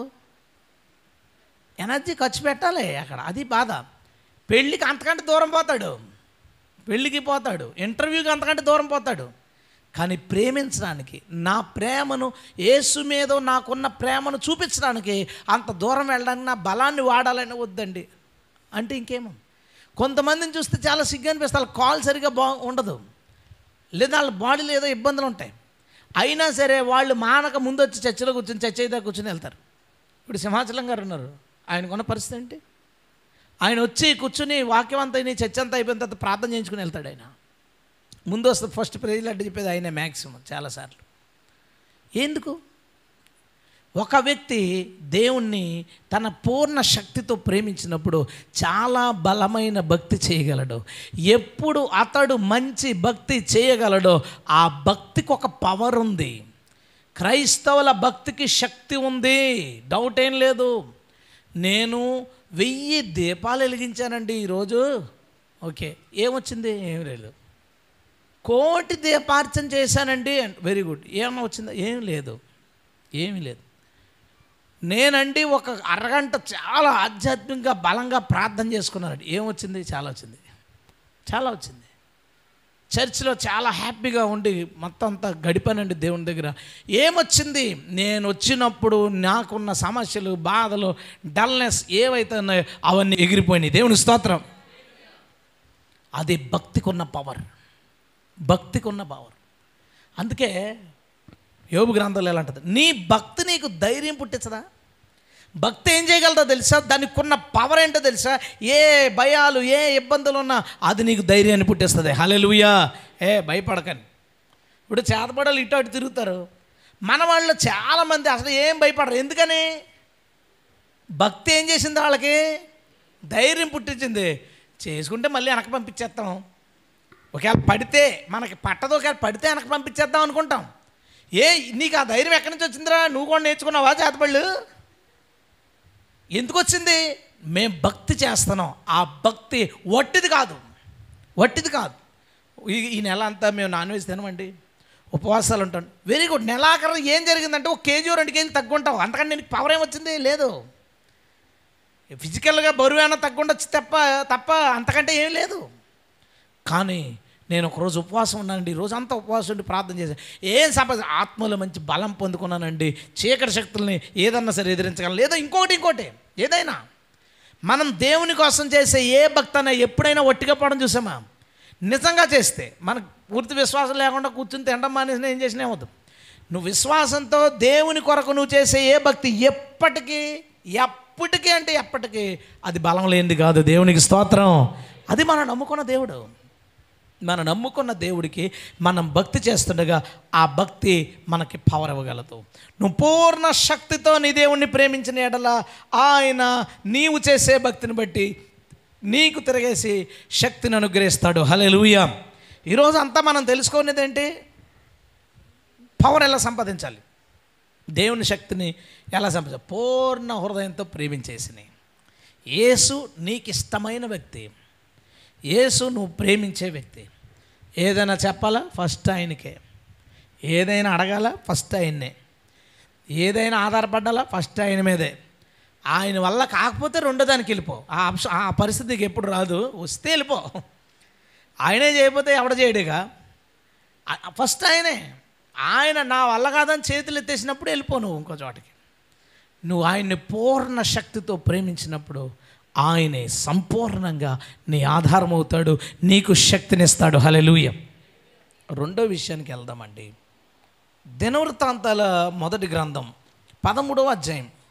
దినవృత్తాంతాల మొదటి గ్రంథం 13వ అధ్యాయం 8వ వచనం.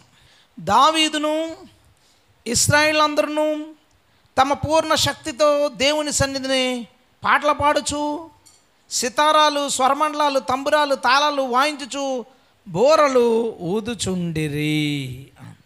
రైట్. ఎలా పాడుతున్నారండి పాటలు? తమకున్న పూర్ణ శక్తితో పాటలు పాడుతున్నారు. వాయిద్యాలు ఎలా వాయిస్తున్నారు? తమకున్న పూర్ణ శక్తితో వాయిద్యాలు వాయిస్తున్నారు. ఎందుకు అలా చేయాలి?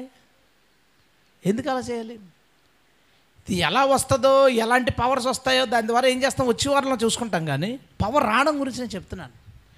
నీవు పూర్ణ శక్తితో ప్రభువుకి పాటలు పాడు.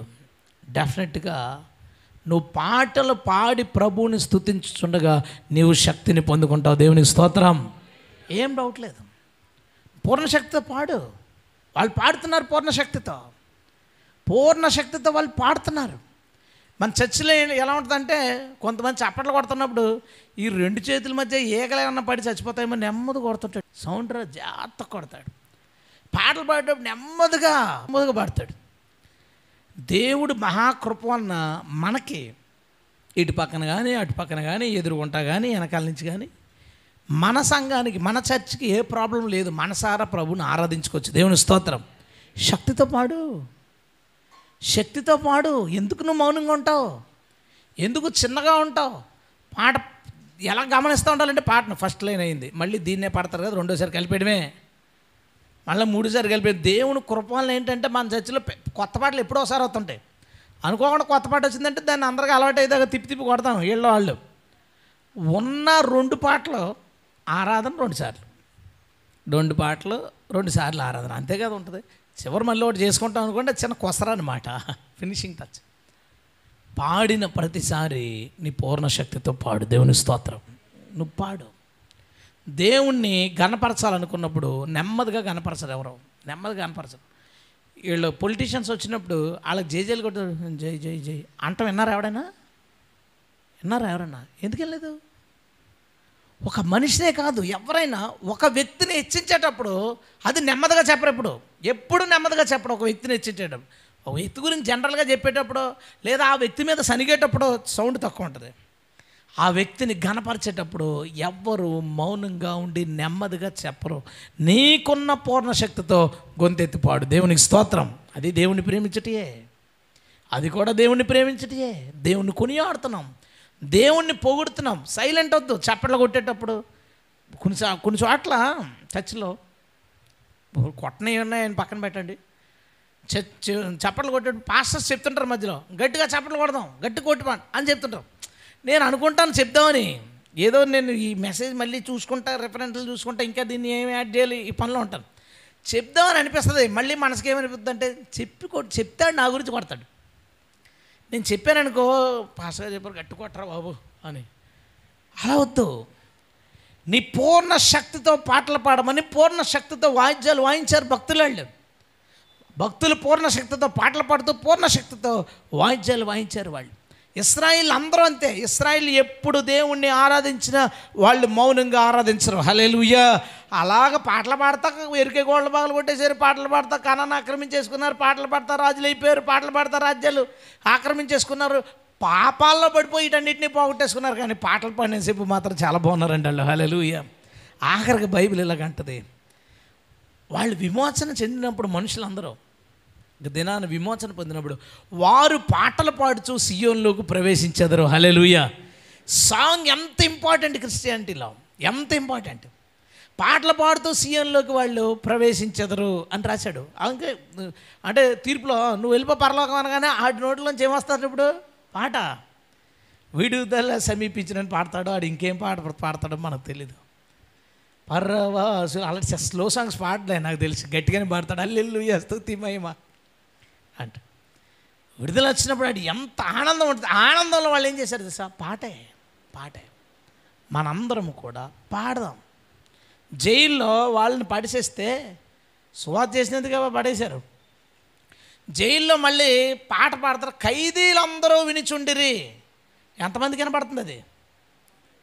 ఖైదీలందరూ వినిచుండిరి. ఇప్పట్లాగా ఈ పక్కన జైలు కట్టేసినవి కాదు, పెద్ద బండరాళ్ళతో పెద్ద జైల్లో పెద్ద రూములు. ఇందులో వాడు గట్టిగా కేకైతే పక్కవాడు కనబడుతుంది అంతే. వీళ్ళు పాడుతుండగా ఖైదీలందరూ వినుచుండిరి. ఆ జైల్లో ఎన్ని జైళ్ళు ఉన్నాయి, ఎన్ని ఉన్నాయో వాళ్ళందరికీ నమ్మకం కలిగిన వాళ్ళు అందరూ ఈ జైలు యొక్క తాళాలు ఊడిపోయిన. దేవుని స్తోత్రం. పాట ఎందుకు అంత గొప్పగా పాడారు ఆలోచించండి. నేనేమని నమ్ముతానంటే, ఆ సీన్ని, పౌలుసీల సీన్ని, వీళ్ళకి ఏమండి మీరు ప్రార్థన చేస్తే ఎంత అద్భుతం జరిగింది, ఈ పొగడతలు ఎక్కువ తప్ప ప్రభు గురించి తిట్లకు ఎక్కువ తగిలిన టైం కాదు అప్పటికి. అది వీళ్ళకి దొరక ఛాన్స్ వచ్చింది. ఏంటంటే ప్రభు గురించి నిందలు, బాధలు, శ్రమలు, దెబ్బలు అన్నీ పడిపోయారు. పడితే ఇంకా ఆనందం పట్టట్లేదు వీళ్ళకి, పట్టరాని ఆనందం వస్తుంది. ఎందుకంటే బైబిల్లో ఉంటుంది కదా, ఎవరికైనా ఆనందం కలిగిన వాడు పాటలు పాడవలను. ఆనందం కలిగినప్పుడు పాటలు వచ్చేస్తాయి. వీళ్ళకి దెబ్బలు తిన్న ఆనందంలో, అంటే ప్రభు కోసం నేను దెబ్బలు తినే అవకాశం వచ్చింది. ఎందుకు మత్తయి సువార్త ఏమన్నాడు? నా నిమిత్తం నిందల బాధలు శ్రమల బాధ అనిపించినప్పుడు సంతోషించి గెంతులు వేయండి, మీ పరలోకమందు మీ ఫలం అధికమగును. మన పరలోకంలో మంచి ఫలం పెరిగిపోయింది అని ఆ దెబ్బలు తిన్నవాళ్ళు ఆనందంతో పాటలు పాడుతున్నారు. పాటలు పాడుతుంటే అది అందరికీ వినిపించింది. సంతోషంగా పాడు, నీకున్న పూర్ణ శక్తితో పాడు. పాడదామండి హాయిగా. హీరోల ముందు జేజేలు కొట్టుకుంటున్నారు, నాయకుల ముందు జేజేలు కొట్టుకుంటున్నారు. ఓ కేకలు హీరో హీరో అని ఆ కుర్రాళ్ళని అరిసి వాళ్ళ వెనకాల ఎంకరేజ్మెంట్ చేస్తూ ఉంటారు. ఓ క్రికెట్ ఆడుతుంటే ఓ కేకలు, గ్రౌండ్ అంతా ఓ కేకలు, సౌండ్లు. ఆ సౌండ్ మన దేవునికి వాడదాం. హల్లెలూయా. పూర్ణ శక్తితో మనం పాడదాం. మన ప్రేమలో అది కూడా భాగమై ఉంది. ఇంకో మాటకు వద్దామండి. మూడవది సమూయేలు 2వ గ్రంథం 6వ అధ్యాయం 14 వచనం. ఇట్లనగా యెహోవా మందసమును మోయివారు ఆరేసి అడుగులు సాగగా ఎద్దు ఒకటి, కొవ్విన దూడ ఒకటి వధించబడెను. దావీదు నారతో నేయబడిన ఏఫోదును ధరించిన వాడై శక్తి కొలది యెహోవా సన్నిధిని నాట్యమాడుచుండెను. ఎలాగ నాట్యమాడుతున్నాడండి?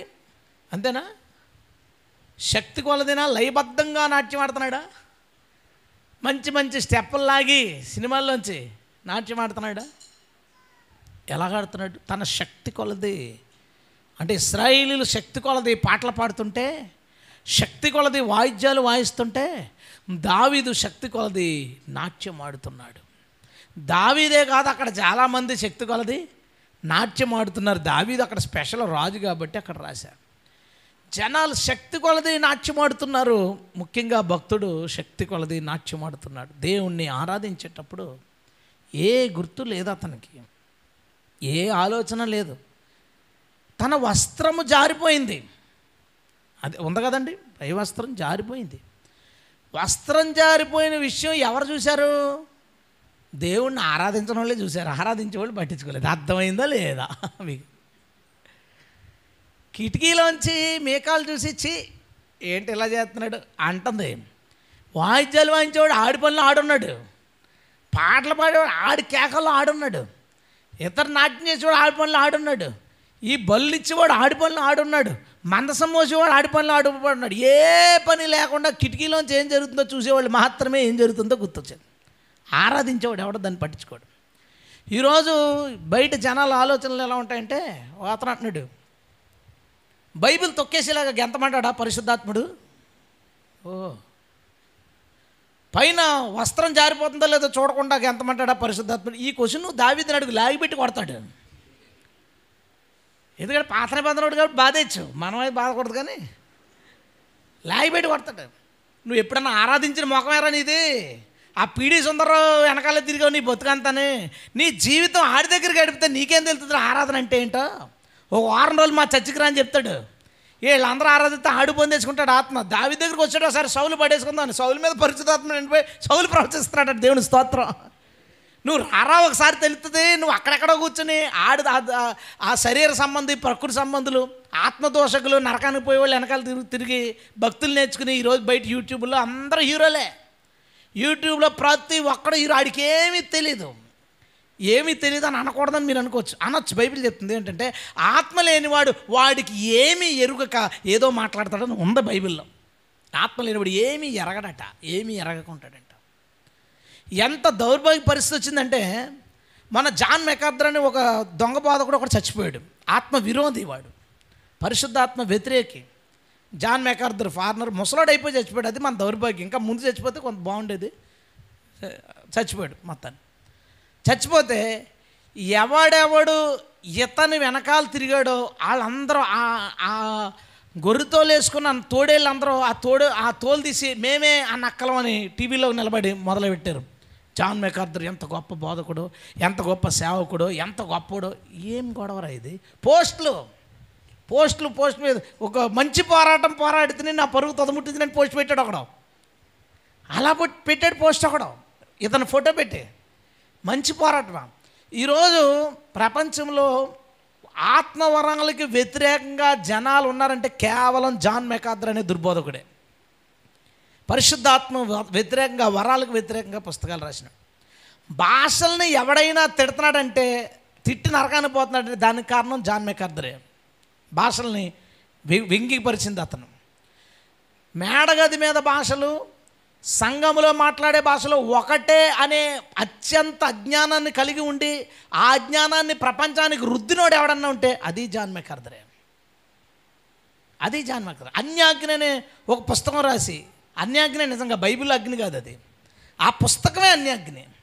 అన్యాజ్ఞం అనే ఆ దరిద్ర పుస్తకాన్ని రాసి ప్రపంచాన్ని అంతటిని, అన్ని భాషల్లో ఉన్న క్రైస్తవ్యాన్ని ఎంతో కొంత చెడగొట్టినాడు ఎవడన్నా ఉంటే ఆ దొంగ బోధకుడే. అతన్ని హీరో చేసి మేధావులు, దిక్కుమాలి మేధావులు, నేను అనగలని మాట, దరిద్ర మేధావులు వీళ్ళందరూ. ఎవడు జాన్ మెకార్థర్ని పొగిడాడో ఆడికంటే దరిద్రుడు క్రైస్తవ్యానికి ఎవడో లేడు. క్రైస్తవ్యాన్ని ఇప్పుడు వీళ్ళందరూ జాన్ మెకార్థర్ గురించి చెప్తే ఆ పుస్తకం చదువుతారు కదా, పుస్తకం చదివి ఎంతమంది పాడైపోతారు. ఏం అర్థం కావట్లేదు వీళ్ళకి. ఒకరు అన్నాడు కదా పౌలు, నేను రానని అనుకుంటున్నారా, ఒకరోజు త్వరగా వస్తాను, ఎవడు పవర్ ఏంటో నేను చూస్తాను. వీళ్ళు సోది తప్ప పవర్ ఏది. వీళ్ళందరూ డిగ్రీలు ఉన్నాయి వాళ్ళ దగ్గర, ఆత్మ లేదు. దేవుని ఆత్మ లేదు వాళ్ళకి, దేవుని శక్తి లేదు. శక్తి లేని అజ్ఞానులు అంటాడు, ఎగురుతారా, అరుస్తారా. నువ్వు ఆత్మ పొందుకుంటే నువ్వు చెప్తే బాగుంటుంది. నేను పొందుకున్నానండి, ఇలా జరిగింది నాకు ఎక్స్పీరియన్సు, మరి నేను ఎప్పుడు ఎగరలేదంటే బాగుంటుంది. నీకు తెలియదు కదా ఎలా. నా ఎక్స్పీరియన్స్ నేను మీకు చెప్తాను చూడండి. నేను మేబీ 12వ సంవత్సరం 13వ సంవత్సరం ఆ టైంలో, అప్పుడు దూరదర్శనే ఉండేది ఛానల్, యాంటీనా, బూస్టర్, స్టెబిలైజరు ఇవన్నీ ఉండేవి టీవీకి. బూస్టర్ అని ఒకటి ఉండేది, స్టెబిలైజర్ ఉండేది, ఇదంతా. బూస్టర్ షాక్ కొట్టేది. షాక్ కొడుతుంటే ఎలక్ట్రీషియన్ని పిలిచారు మా అమ్మాళ్ళు. అతను వస్తే ఏం షాక్ కొడుతుందంటే, నేను ఇది షాక్ కొడుతుందని వేలు దానికి దగ్గరికి పెడితే టక్మని పడేసుకుంది. విదిల్చడం నాకు తెలుసు, ఎక్కేసింది ఫుల్గా కరెంటు. విదిల్చడం నాకు తెలుసు, ఇంకా తర్వాత నాకు తెలియదు. ఒక 2-3 అవర్స్ తర్వాత నేను లేచేసరికి ఒళ్ళంతా నూనె రాసి, ఇంటి చుట్టూరు మా అమ్మ ఫ్యాన్స్ ఉంటారు కదా వీధిలో ఆడవాళ్ళు, వాళ్ళందరూ కూర్చుని చేతులు పీసుకోవాలి, ఒకరో కాళ్ళు పీసుకోవాలి, ఒకరో లేచి చూశాను. ఏంటంటే కరెంట్ షాక్ కొట్టేసిందిరా, చచ్చిపోతాం అనుకున్నాం అన్న. అయిపోయింది పక్కనట్టు. అది అయిపోయిన ఒక 9 సంవత్సరాలు, నాకు 21 years వచ్చింది అప్పుడు. 9 సంవత్సరాలకి ఏలూరులో మా పిన్ని గారి హస్బెండ్ చచ్చిపోయాడు, మా చిన్నాన్న. చనిపోయిన 6వ రోజో 7వ రోజో ఈ ఆదరణ కూడికి పెట్టారు. ఆదరణ కూడికి మేము వెళ్ళామండి, మా అమ్మగారు, మా చుట్టాలు అందరూ వెళ్ళాలి, మా చిన్నాను కదా చనిపోతాం, మా రిలేటివ్స్ అందరూ వెళ్ళాము అక్కడికి. వెళ్ళిన తర్వాత ప్రేయర్ జరుగుతుంది, వాళ్ళు క్రిస్టియన్స్ కాబట్టి ప్రేయర్ జరుగుతుంది. నేను ఆ ప్రేయర్ దగ్గర కూర్చున్నాను. ప్రేయర్ మధ్యలో వర్షిప్ జరుగుతుంది. అప్పటికే దేవుడు నాతో దర్శనాలు మాట్లాడడం, అప్పుడు నేను కొంచెం కనెక్ట్ అయ్యాను దేవుడికి. చదువుతున్నాను, బైబిల్ చదువుతున్నాను, ప్రార్థన బాగా చేసుకుంటున్నాను. దేవుడు నాకు అర్థమవుతున్నాడు, నెమ్మదిగా మైండ్ డైవర్ట్ అవుతుంది. అక్కడ వర్షిప్ జరుగుతుంటే సడన్గా ఒక పవర్ నన్ను తాకింది. తాకినప్పుడు నేను చాలా పెద్ద కేకేశాను. ఇక నాకు తెలియట్లేదు, నా బాడీ ఏమవుతుందో నాకు తెలియట్లేదు. పడిపోవడం వరకు నాకు తెలుసు. ఒక 1 hour తర్వాత లేచేసరికి సేమ్ మా అమ్మ ఒళ్ళో నా తల ఉంది, చుట్టూరు మళ్ళీ ఆడవాళ్ళు ఉన్నారు. ఏం డిఫరెన్స్ లేదు. మా అమ్మది ఏంట్రా అలా అయిపోయేవేంటి, నాకేమో ఆనందం పొంగిపోతుంది. ఎంతో కాలం నుంచి అడుగుతాను, ప్రభా నన్ను నింపు, నాకు నీ శక్తి కావాలి, నాకు నీ ఆత్మ కావాలి అని నేను అడుగుతున్నాను. కాదు అకేషన్, బ్యాడ్ అకేషన్, అది ఆదరణ కూడిక. అకేషన్ ఏదైనా పొందుకున్నాను నేను, నాకు చాలా చాలా అంటే చాలా. మా అమ్మ కంగారు పడిపోయింది, నువ్వు చర్చికి వెళ్ళకు, నువ్వు ఏమైపోతావు. నాకు అప్పుడు ఆ సీన్ గుర్తొస్తుంది. పరిశుద్ధాత్మ అంటే అర్థం ఏంటి అంటాడు, పైనుండి శక్తిని పొందుకునే వరకు. పరిశుద్ధాత్మ పొందుకోవడానికి యేసు ఏమన్నాడో తెలుసా, పవర్ పొందుకున్నావు. కరెంటుని ఏమంటావో తెలుసా, పవర్. నువ్వు కరెంట్లో ఏలు పెట్టి కూల్గా నిలబడరా, మేము కూడా కూల్గా నిలబడతాం ఆత్మ నింపుకుని. నువ్వు కరెంట్లో ఏలు పెట్టి ప్రశాంతంగా నిలబడి పక్కన బైబిల్ పెడతాం, బైబిల్ని తొక్కకుండా, కేకేయకుండా, గెంతకుండా, అరవకుండా అలాగ కరెంట్లో ఏలెట్టి నువ్వు తీసే, మేము కూడా ఏ అల్లరి చేయము, ఏ హడావుడి చేయము, గెంతము, అరవము, ఏమి చేయము, పరిశుద్ధాత్మతో నింపడి సైలెంట్గా కూర్చుంటావు. ఎవడన్నా చేయగలడు అది? నువ్వు కనిపెట్టిన కరెంటుని ఏలుని ముట్టుకుంటేనే పెద్ద కేకేసి గిలగిల్లా ఆడతావు. సర్వశక్తిమంతుడైన దేవుడు ఆత్మరూపముగా నాలోనికి ప్రవేశిస్తే అది ఏం చేస్తుందో నాకు తెలీదు. ఎవరిని ఏం చేస్తామో నాకు తెలీదు. ఒకరు కన్నీళ్ళు పెట్టేయచ్చు, ఏడ్చేయచ్చు, ఒకరు మోకాళ్ళ మీద పడిపోవచ్చు, ఒకరు ఏమవుతారో తెలీదు. అంతే కదా, షాక్ కొట్టినప్పుడు అందరూ ఒకలాగా చేయాలని ఏమైనా రూల్ ఉందా? అదేంటి షాక్ కొట్టినప్పుడు నువ్వు అరిచేవేంటి, గెంతి వెనక్కి కదా అంటే కుదురుతుందా? దానికి ఏమన్నా థియరీ ఉంటుందా? ఒక పవర్, ఒక సూపర్ న్యాచురల్ పవర్ ఒక వ్యక్తిని టచ్ చేసినప్పుడు అతడు ఇలాగే చేయాలి అనే రూల్ ఏమైనా ఉంటుందా? ఒక అతను అంటాడు, పరిశుద్ధాత్మ పొందినప్పుడు వెనక పడితే పరిశుద్ధాత్మ, ఎదరకు పడితే దురాత్మ అన్నాడు. ఈ థియరీలు ఉంటాయా? అవుతుందా ఆ థియరీలు? నేను అదే అడుగుతున్నా. నువ్వు కరెంట్లో ఏలు పెట్టి థియరీ రాయి. నువ్వు షాక్ కొట్టినోడికి ఇలా జరుగుతుంది అని నువ్వు థియరీ రాయి. అప్పుడు ఇంకొకటి కూడా కొట్టిద్దాం, ఆడికి థియరీ ఏమొచ్చిందో చూద్దాం. ఏం మనుషులు అయ్యారండి. తెలియదు వీళ్ళకి, దేవుని శక్తి తెలీదు. ఏం తెలుసు అంటే జనాలు తిట్టడం, బైబిల్ ఎదరి నుంచి వెనక నుంచి ఎదరికి తిప్పుకుని చదవడం, మాకు అంతా వచ్చని చెప్పడం, అంతా వచ్చని చెప్పిన అజ్ఞానుల నుంచి బయలుదేరి దేవుని ఆత్మ విరోధులైన వాళ్ళ పుస్తకాలు చదివి. ఓసారి బైబిల్ కాలేజు టీచరు 2012లో జరిగింది. 2012లో నేను యెహోవా సాక్షి మీద అది వర్క్ చేస్తున్నాను, ట్రాక్స్ అయ్యి డిస్ట్రిబ్యూట్ చేస్తుంటే నా అడ్రస్ అది అడిగాడు. ఆయన వాళ్ళ ప్రాంతానికి వెళ్ళిన తెలంగాణలో ఆయన వచ్చాడు, రాజమండ్రి వచ్చాడంటే ఏదో క్లాసులు చెప్పడానికి నన్ను కలిశాడు.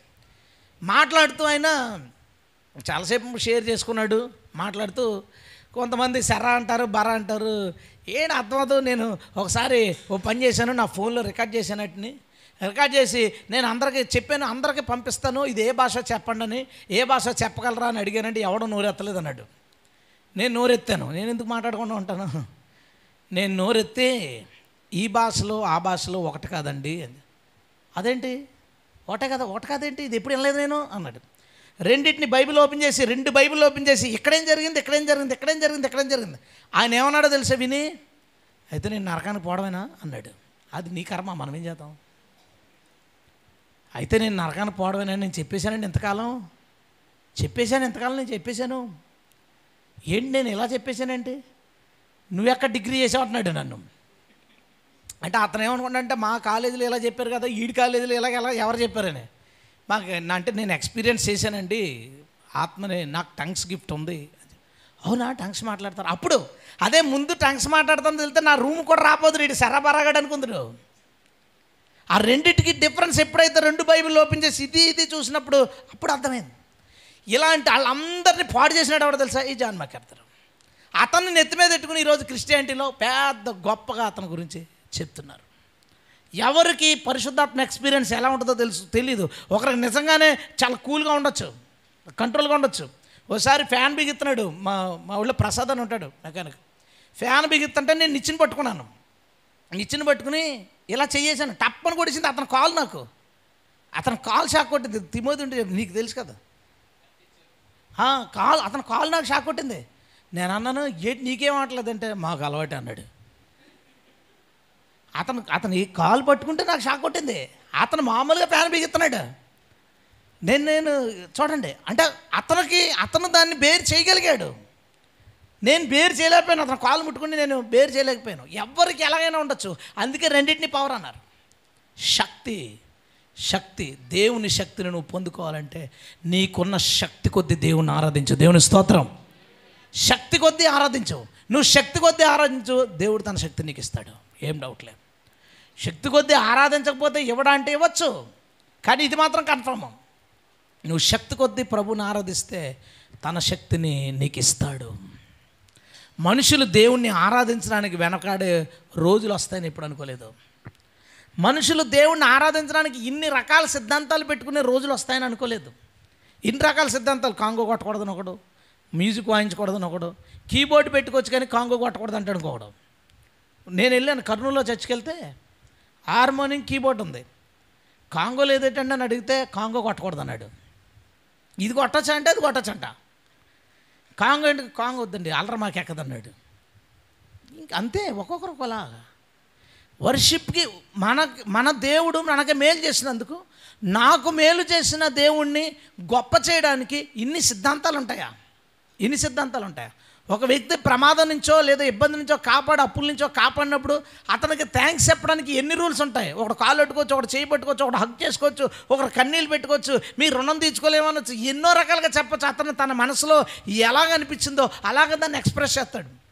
ఆరాధన అంటే ఏంటి? నీ వలనే మేము ఉన్నాము, నీవే మాకు దిక్కు, నీ దిక్కు వలన మేము ఇలా సాగుతున్నామని మన దేవుణ్ణి మొక్కుట, నీ వలన నేను సంతృప్తిగా ఉన్నానని మన దేవుణ్ణి ఘనపరిచితే ఆరాధన. దానికి ఏముంటాయి రూల్స్?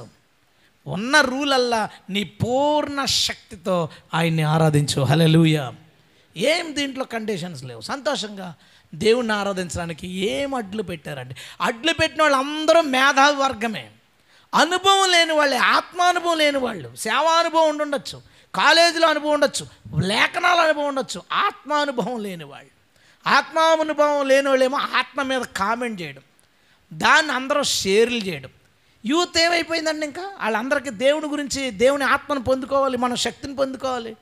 అసలు 100 క్వశ్చన్స్ ఉంటాయి. ఏంటి నాకు ఎలా అవుతుంది? ఒక బ్రదర్ నాకు మెసేజ్ పెట్టారు, అన్నా నేను చర్చిలో వర్షిప్ చేస్తుంటే నాకు నోరు తడబడుతుంది, మాటలేవో వచ్చేసేలా కనబడుతున్నాయి, నాకేదో అవుతుంది, ఇది అంతా తప్పటి కదా నేను ప్రసంగం విన్నాను అన్నాడు. ఇలా ఎంతమంది ఆగిపోయి ఉంటారు? దేవుని శక్తిని పొందుకోకుండా, దేవుని వరాలు పొందుకోకుండా ఒట్టి క్రైస్తవం అయిపోయింది, ఒట్టి సంఘం అయిపోయింది. ఇలా అయిపోయింది పరిస్థితి.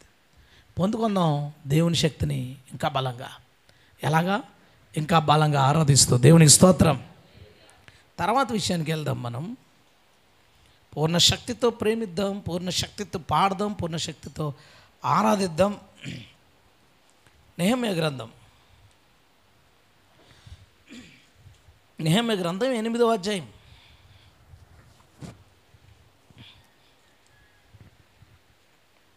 2వ వచనం. యాజకుడైన ఎజ్రా 7వ మాసం మొదటి దినమున చదవబడుదాన్ని గ్రహింప శక్తి గల స్త్రీ పురుషుల్ని ఓ చోటకు రమ్మని తీసుకొచ్చాడట. చదవబడిన దాన్ని గ్రహించుటకు శక్తి కలిగిన వారు. నెహెమ్యా గ్రంథం 8వ అధ్యాయం 2వ వచనం. మనకి తెచ్చుకోవాల్సిన పవర్ ఏంటి? శక్తి ఏంటో తెలుసా? నీకు కావాలి, నువ్వు పెట్టాలి ఎఫర్ట్స్ ఈ శక్తి కోసం. ఏ శక్తి అంటే తెలుసా? నువ్వు చదువుకున్న దాన్ని గ్రహించే శక్తి నీకుంటే ఆ చదివింది ఏం చేయగలదో నేను చెప్తాను తర్వాత. నువ్వు చదివే దాన్ని గ్రహించగలిగిన శక్తి, వినే వాక్యాన్ని గ్రహించగలిగిన శక్తి, వినే వాక్యాన్ని, చదివే వాక్యాన్ని గ్రహించగలిగిన శక్తి మనకు ఉండాలి. చాలామంది వింటారు, వాళ్ళకి అందులో ఏదైనా కామెడీ విషయం చెప్తే అదొకటి మాత్రమే అర్థమవుతాడికి. అదొక చెప్తాడు. ఏం చెప్పారంటే ఆ కథ చెప్తాడు, ఏం చెప్పారంటే ఆ విషయం చెప్తాడు. మొన్న ఒక చోట వాక్యం చెప్పడానికి వెళ్ళాను. మెసేజ్ మధ్యలో చేపల కోసం చెప్పాను, చేపలు, రకరకాల చేపల కోసం. వాళ్ళు అందులో ఉన్న ఒక అతను నన్ను మీటింగ్ పిలిచాడు. వాక్యం చెప్పేసిన తర్వాత ఒక ఆమె ప్రార్థన చేయించుకోవడానికి వచ్చి, మొన్న మీటింగ్ దగ్గరికి వచ్చానండి, అన్ని చేపలు ఉంటాయని నాకు తెలియదండి అందే. నేను ఇప్పుడు ప్రసంగం గుర్తుందని హ్యాపీ ఫీల్ అవునా? ఇన్ని చేపలు ఉంటాయని తెలుసుకుంది ఆవిడ. అంటే ఇన్ని మనస్తత్వాలు ఉన్నాయి, మన బుద్ధులు ఇలాగ ఉన్నాయి. ఆ చేపల ద్వారా దేవుడు నాతో మాట్లాడంటే బాగున్నాను, ఇన్ని చేపలు ఉన్నాయని మాకు తెలియదండి అంది. ఇంకా ఆ చేపల పేరు చెప్పడానికి నేను వెళ్ళడం ఎందుకు అంత? ఆమె ఏం గ్రహించింది? చేపల పేర్లు గ్రహించింది. అక్కడున్న కొంతమంది ఏం గ్రహించారు? క్యాస్ట్ ఉండకూడదు అనే విషయం గ్రహించారు. ఫైటర్ చేప ఉంటుంది కదా, బాటిల్లో ఫైటర్ చేప ఒకటే ఉంటుంది. ఎందుకు ఉంటుంది? ఇంకా ఏ చేప వేసినా తినేస్తుంది. అందులో ఇంకో చేప వేయాలంటే మళ్ళీ ఫైటర్నే వేయాలి. ఇంకో వేరే రకం చేప వేసామంటే అది బతకనదు. ఫైటర్లు 5-6 ఉండొచ్చు తప్ప వేరే చేపలు అందరూ ఉంటే చంపేస్తాయి. అది నేను తీసుకుని ఏం చెప్పానంటే, వీడు ఆడి క్యాస్టోడ్తోనే ఉంటాడు, ఇంకో క్యాస్టోడ్తో ఉండడు, ఇంకో క్యాస్టోడ్ బాగుండేవాడు, వాళ్ళ క్యాస్టోడ్తోనే కలిసిమెలిసి తిరుగుతాడు తప్ప ఇలా ఉండదని చెప్పాను. ఆ క్యాస్ట్ గురించి అర్థమైన వాళ్ళు చెప్పినప్పుడు నాకు సంతోషం అనిపించింది. కానీ ఈమె చెప్పిన సాక్ష్యం ఉందే, అది నాకు చాలా బాధ అనిపించింది. అంటే వాక్యంలో ఆమె అది మాత్రమే గ్రహించగలిగాను.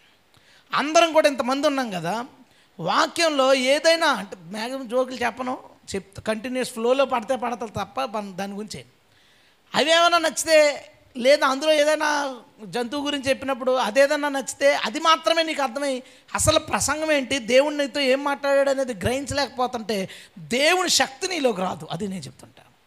ముందు విన్నదాన్ని తెలుసుకోగలిగిన శక్తి మనకు ఉండాలి, గ్రహించగలిగిన శక్తి, చదివిన దాన్ని గ్రహించగలిగిన శక్తి ఎలా వస్తుంది? నువ్వే హోంవర్క్ చేయాలి. ఇందాక నుంచి నేను చెప్తున్నాను ఏంటో తెలుసా? నువ్వు చేయగలిగినవి ఏంటి? పూర్ణ శక్తితో ప్రేమించు, నువ్వే చేయాలి.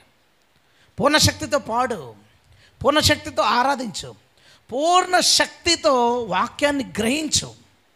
అంటే ఇది ఏంటి, ఇక్కడ ఏం చెప్తున్నాడు, మళ్ళీ ఇంకొకసారి చదువుదాం, అసలు ఏం చెప్పాలనుకుంటున్నాడు, మళ్ళీ బ్రెయిన్ పెట్టి మళ్ళీ ఇంకొకసారి చదువుదాం, ఏం చెప్పాలనుకుంటున్నాడు. ఇప్పుడు ప్రతిరోజు నువ్వు బైబిల్ చదివినప్పుడు దాని మీద టెస్ట్ పెడతారు, మార్కులు వస్తాయంటే ఎలా చదువుతాడు? క్విజ్కి వెళ్ళే వాళ్ళు ఉంటారు కదా, క్విజ్కి వెళ్ళేవాడు ఈ పదం ఏంటి, దీని మీద క్వశ్చన్ అడిగితే ఏం చెప్పాలి, దీని మీద ఏం చెప్పాలి, దీని మీద ఏం చెప్పాలి, అలా చదువుతాడు. మామూలుగా చదివాళ్ళు చదువుకుంటే ఇది మనకు అర్థం లేదు, పర్లేదు, అది మనల్ని ఏమంటుంది, కింద పోయి నష్టమేం లేదు కదా అడిగి. క్విజ్ అయితే మార్కు పోద్ది. నువ్వు క్విజ్లా చదవమని నేను చెప్పట్లేదు. దేవుడు దాని నుంచి నీకేం చెప్పాలనుకుంటున్నాడో దాన్ని గ్రహించుటకు శక్తి కలిగి ఉండు. గ్రహించమంటలేదు, గ్రహించే శక్తి కలిగి ఉండు. అది మాట్లాడే బాధ్యత ఆయనదే, దేవుని స్తోత్రం. గ్రహించడానికి ఓపిక కూర్చుని దాన్ని 1-2 సార్లు చదివి ఇందులో ఏం చెప్పాలనుకుంటున్నాడు అని నీ మైండ్ ఓపెన్ చేయి, దేవుడు నీతో మాట్లాడతాడు. దేవుడు అది గ్రహించగలిగిన ఆ కృప దేవుడు నీకు ఇస్తాడు. కానీ నువ్వేం చేయాలి? ఫ్లోలో చదువుకుంటాము, ఈరోజు ఇది పూర్తి చేయాలి, ఎలాగైనా దీన్ని పూర్తి చేయాలి, ఎలాగైనా దీన్ని పూర్తి చేయాలి. నాకు ఫ్రెండ్ ఒకడు విజన్లో బైబిల్ పూర్తిగా చదవలేదు, నువ్వు నాతో మాట్లాడతావు ఇట్రా అని వచ్చింది. ఎలా వచ్చింది ఏంటారు? కూర్చుని ఒకరోజు కీర్తనలు చదివేశానండి, 150 కీర్తనలోనే ఒకరోజు చదివేశాను. ఒకరోజు సామెతలన్నీ ఒకరోజు ఏం గుర్తుంటాయి. మొత్తం పూర్తి చేసి బైబిల్ ఎలా పక్కనెట్టి ఒకసారి పూర్తి చేశాను అనుకున్నాను. ఏమి ఉండదు దానివల్ల, ఏ ప్రయోజనం ఉండదు దానివల్ల. నువ్వు చదివేదాన్ని గ్రహించుటకు శక్తి కలిగి ఉండు. తెలుగు అర్థం చేసుకోగలిగేలాగా, తెలుగు పదాలు అర్థం చేసుకునేలాగా. అక్షరాలు ఉన్నది మొక్కలు వదిలేస్తారు ఒక్కొక్కడు. ఒక కొమ్ము వదిలేస్తే చాలు మొత్తం మారిపోతుంది, ఒక అక్షరం లేపేస్తే చాలు మారిపోతుంది. చదువు స్పష్టంగా, దాన్ని చదివితే, చదవడానికి నువ్వు ఎఫర్ట్స్ అంతా పెడితే, దాన్ని స్పష్టంగా చదివితే దాన్ని గ్రహించడానికి నువ్వు శక్తి సంపాదించుకుంటావు. దేవుడు గ్రహించేలా చేస్తాడు. వినేటప్పుడు మరిదేన్ని ఆలోచించకుండా, మరిదేని గురించి దృష్టి పెట్టకుండా ఓసారి అలాగే వెళ్ళి వచ్చావు, ఇంకేం అర్థం అవుద్ది ప్రసంగం, ఎగిరిపోతా పాయింట్లు పక్కోండి ఏం చెప్పారు ముందు అని ఆడిపాడు చేస్తాడు. నువ్వు ప్రశాంతంగా విను, సీరియస్గా విను. దాన్ని ఏం చెప్పాలనుకున్నాడు దేవుడు మనతో, దీని ద్వారా ఏం చెప్పాలనుకుంటున్నాడు, మనకేం నేర్పాలనుకున్నాడు. నువ్వు కాన్సన్ట్రేషన్గా విను, సీరియస్గా చదువు. ఏదో వెళ్ళిపోతా, ఒకసారి బైబిల్ తీసి 2 వచనాలు చదివి ఇక్కడ దాకా చదివాను మార్క్ ఎట్టుకుని, మళ్ళీ తర్వాత 4-5 వచనాలు చదివి మార్క్ ఎట్టుకుని అలాగ అవగొట్టుకో. అలాగ అవగొట్టడం వల్ల ఏ విధమైన ఉపయోగం ఉండదు. దేవుడు దాని ద్వారా ఏం చెప్పాలనుకున్నాడో నువ్వు ప్రయత్నించు, ఆ శక్తి నువ్వు సంపాదించుకోండి. రెండోది ఏం జాగ్రత్త తీసుకోవాలంటే, నేను విశ్వాసంగా ఉన్న కొత్తలో వాక్యం చెప్పేటప్పుడు నాకు సరిగా అర్థమయ్యేది కాదు. ఎందుకు అర్థమయ్యేది కాదంటే, మోషే గురించి చెప్పారు. ఓకే, మోషే బైబిల్లో మోషే అంటే పాతకాలం యేసు ప్రభువుకు ముందుడు అనుకోండి, అయిపోయింది. ఓకే, ఈలోపు ఇంకొకరు వచ్చి కొత్త నిబంధనలోంచి రిఫరెన్స్ తీసి మోషే ఏం చెప్పాడంటే, మోషే చెప్పినవి ఉంటాయి కదా కొత్త నిబంధనలో ఎత్తుని, మోషే ఇలాగ చెప్పాడు ద్వితీయోపదేశకాండంలో, కొత్త నిబంధనలో కూడా మోషే ఉంటాడా? ఓకే, అయితే ఇదంతా ఒకసారి జరిగిందేమో, తెలీదు. సడన్గా యెషయా అని చెప్పినప్పుడు యెషయా గురించి ఏమో రాజుల గ్రంథంలో తీసేవారు, యెషయా గురించి ఏమో కీర్తనల అవతలు తీసేవారు. ఇక్కడ తీస్తుంటే యెషయా ఇక్కడి నుంచి అక్కడ దాకా ఉన్నాడేమో తెలీదు. నెహమ్యా తీయాలంటే నెహమ్యా ఎప్పుడోడు ఎక్కడుంది నెహమ్యా గ్రంథం. నీవు వాక్యాన్ని అర్థం చేసుకునే శక్తి ఎప్పుడు వస్తుంది అంటే, అసలు రెండవ జాగ్రత్త చెప్తాను. బైబిల్ ఎలాగ స్టార్ట్ అయింది, ఎలా వెళ్ళింది, వెళుతుండగా కాలంలో ఎవరున్నారు? నోవా ఎప్పుడున్నాడు, అబ్రహాం ఎప్పుడు వచ్చాడు, మోషే ఎప్పుడు వచ్చాడు, యెహోషువ గ్రంథం ఎలా వచ్చింది, యెహోషువ తర్వాత రాజులు రాకముందు న్యాయాధిపతుల గ్రంథం ఎలా వచ్చింది, రాజులు వచ్చిన తర్వాత మళ్ళీ దినవృత్తాంతాల్లో ఈ రాజుల స్టోరీ ఎందుకు ఉందో దీన్ని రిపీట్ చేసి ఆస్థానంలో రాసింది కొంతమంది రాసింది కలిపి, అది ఇది పర్సనల్ ఎక్స్పీరియన్స్లు కలిపి రాజులు ఉంటుంది.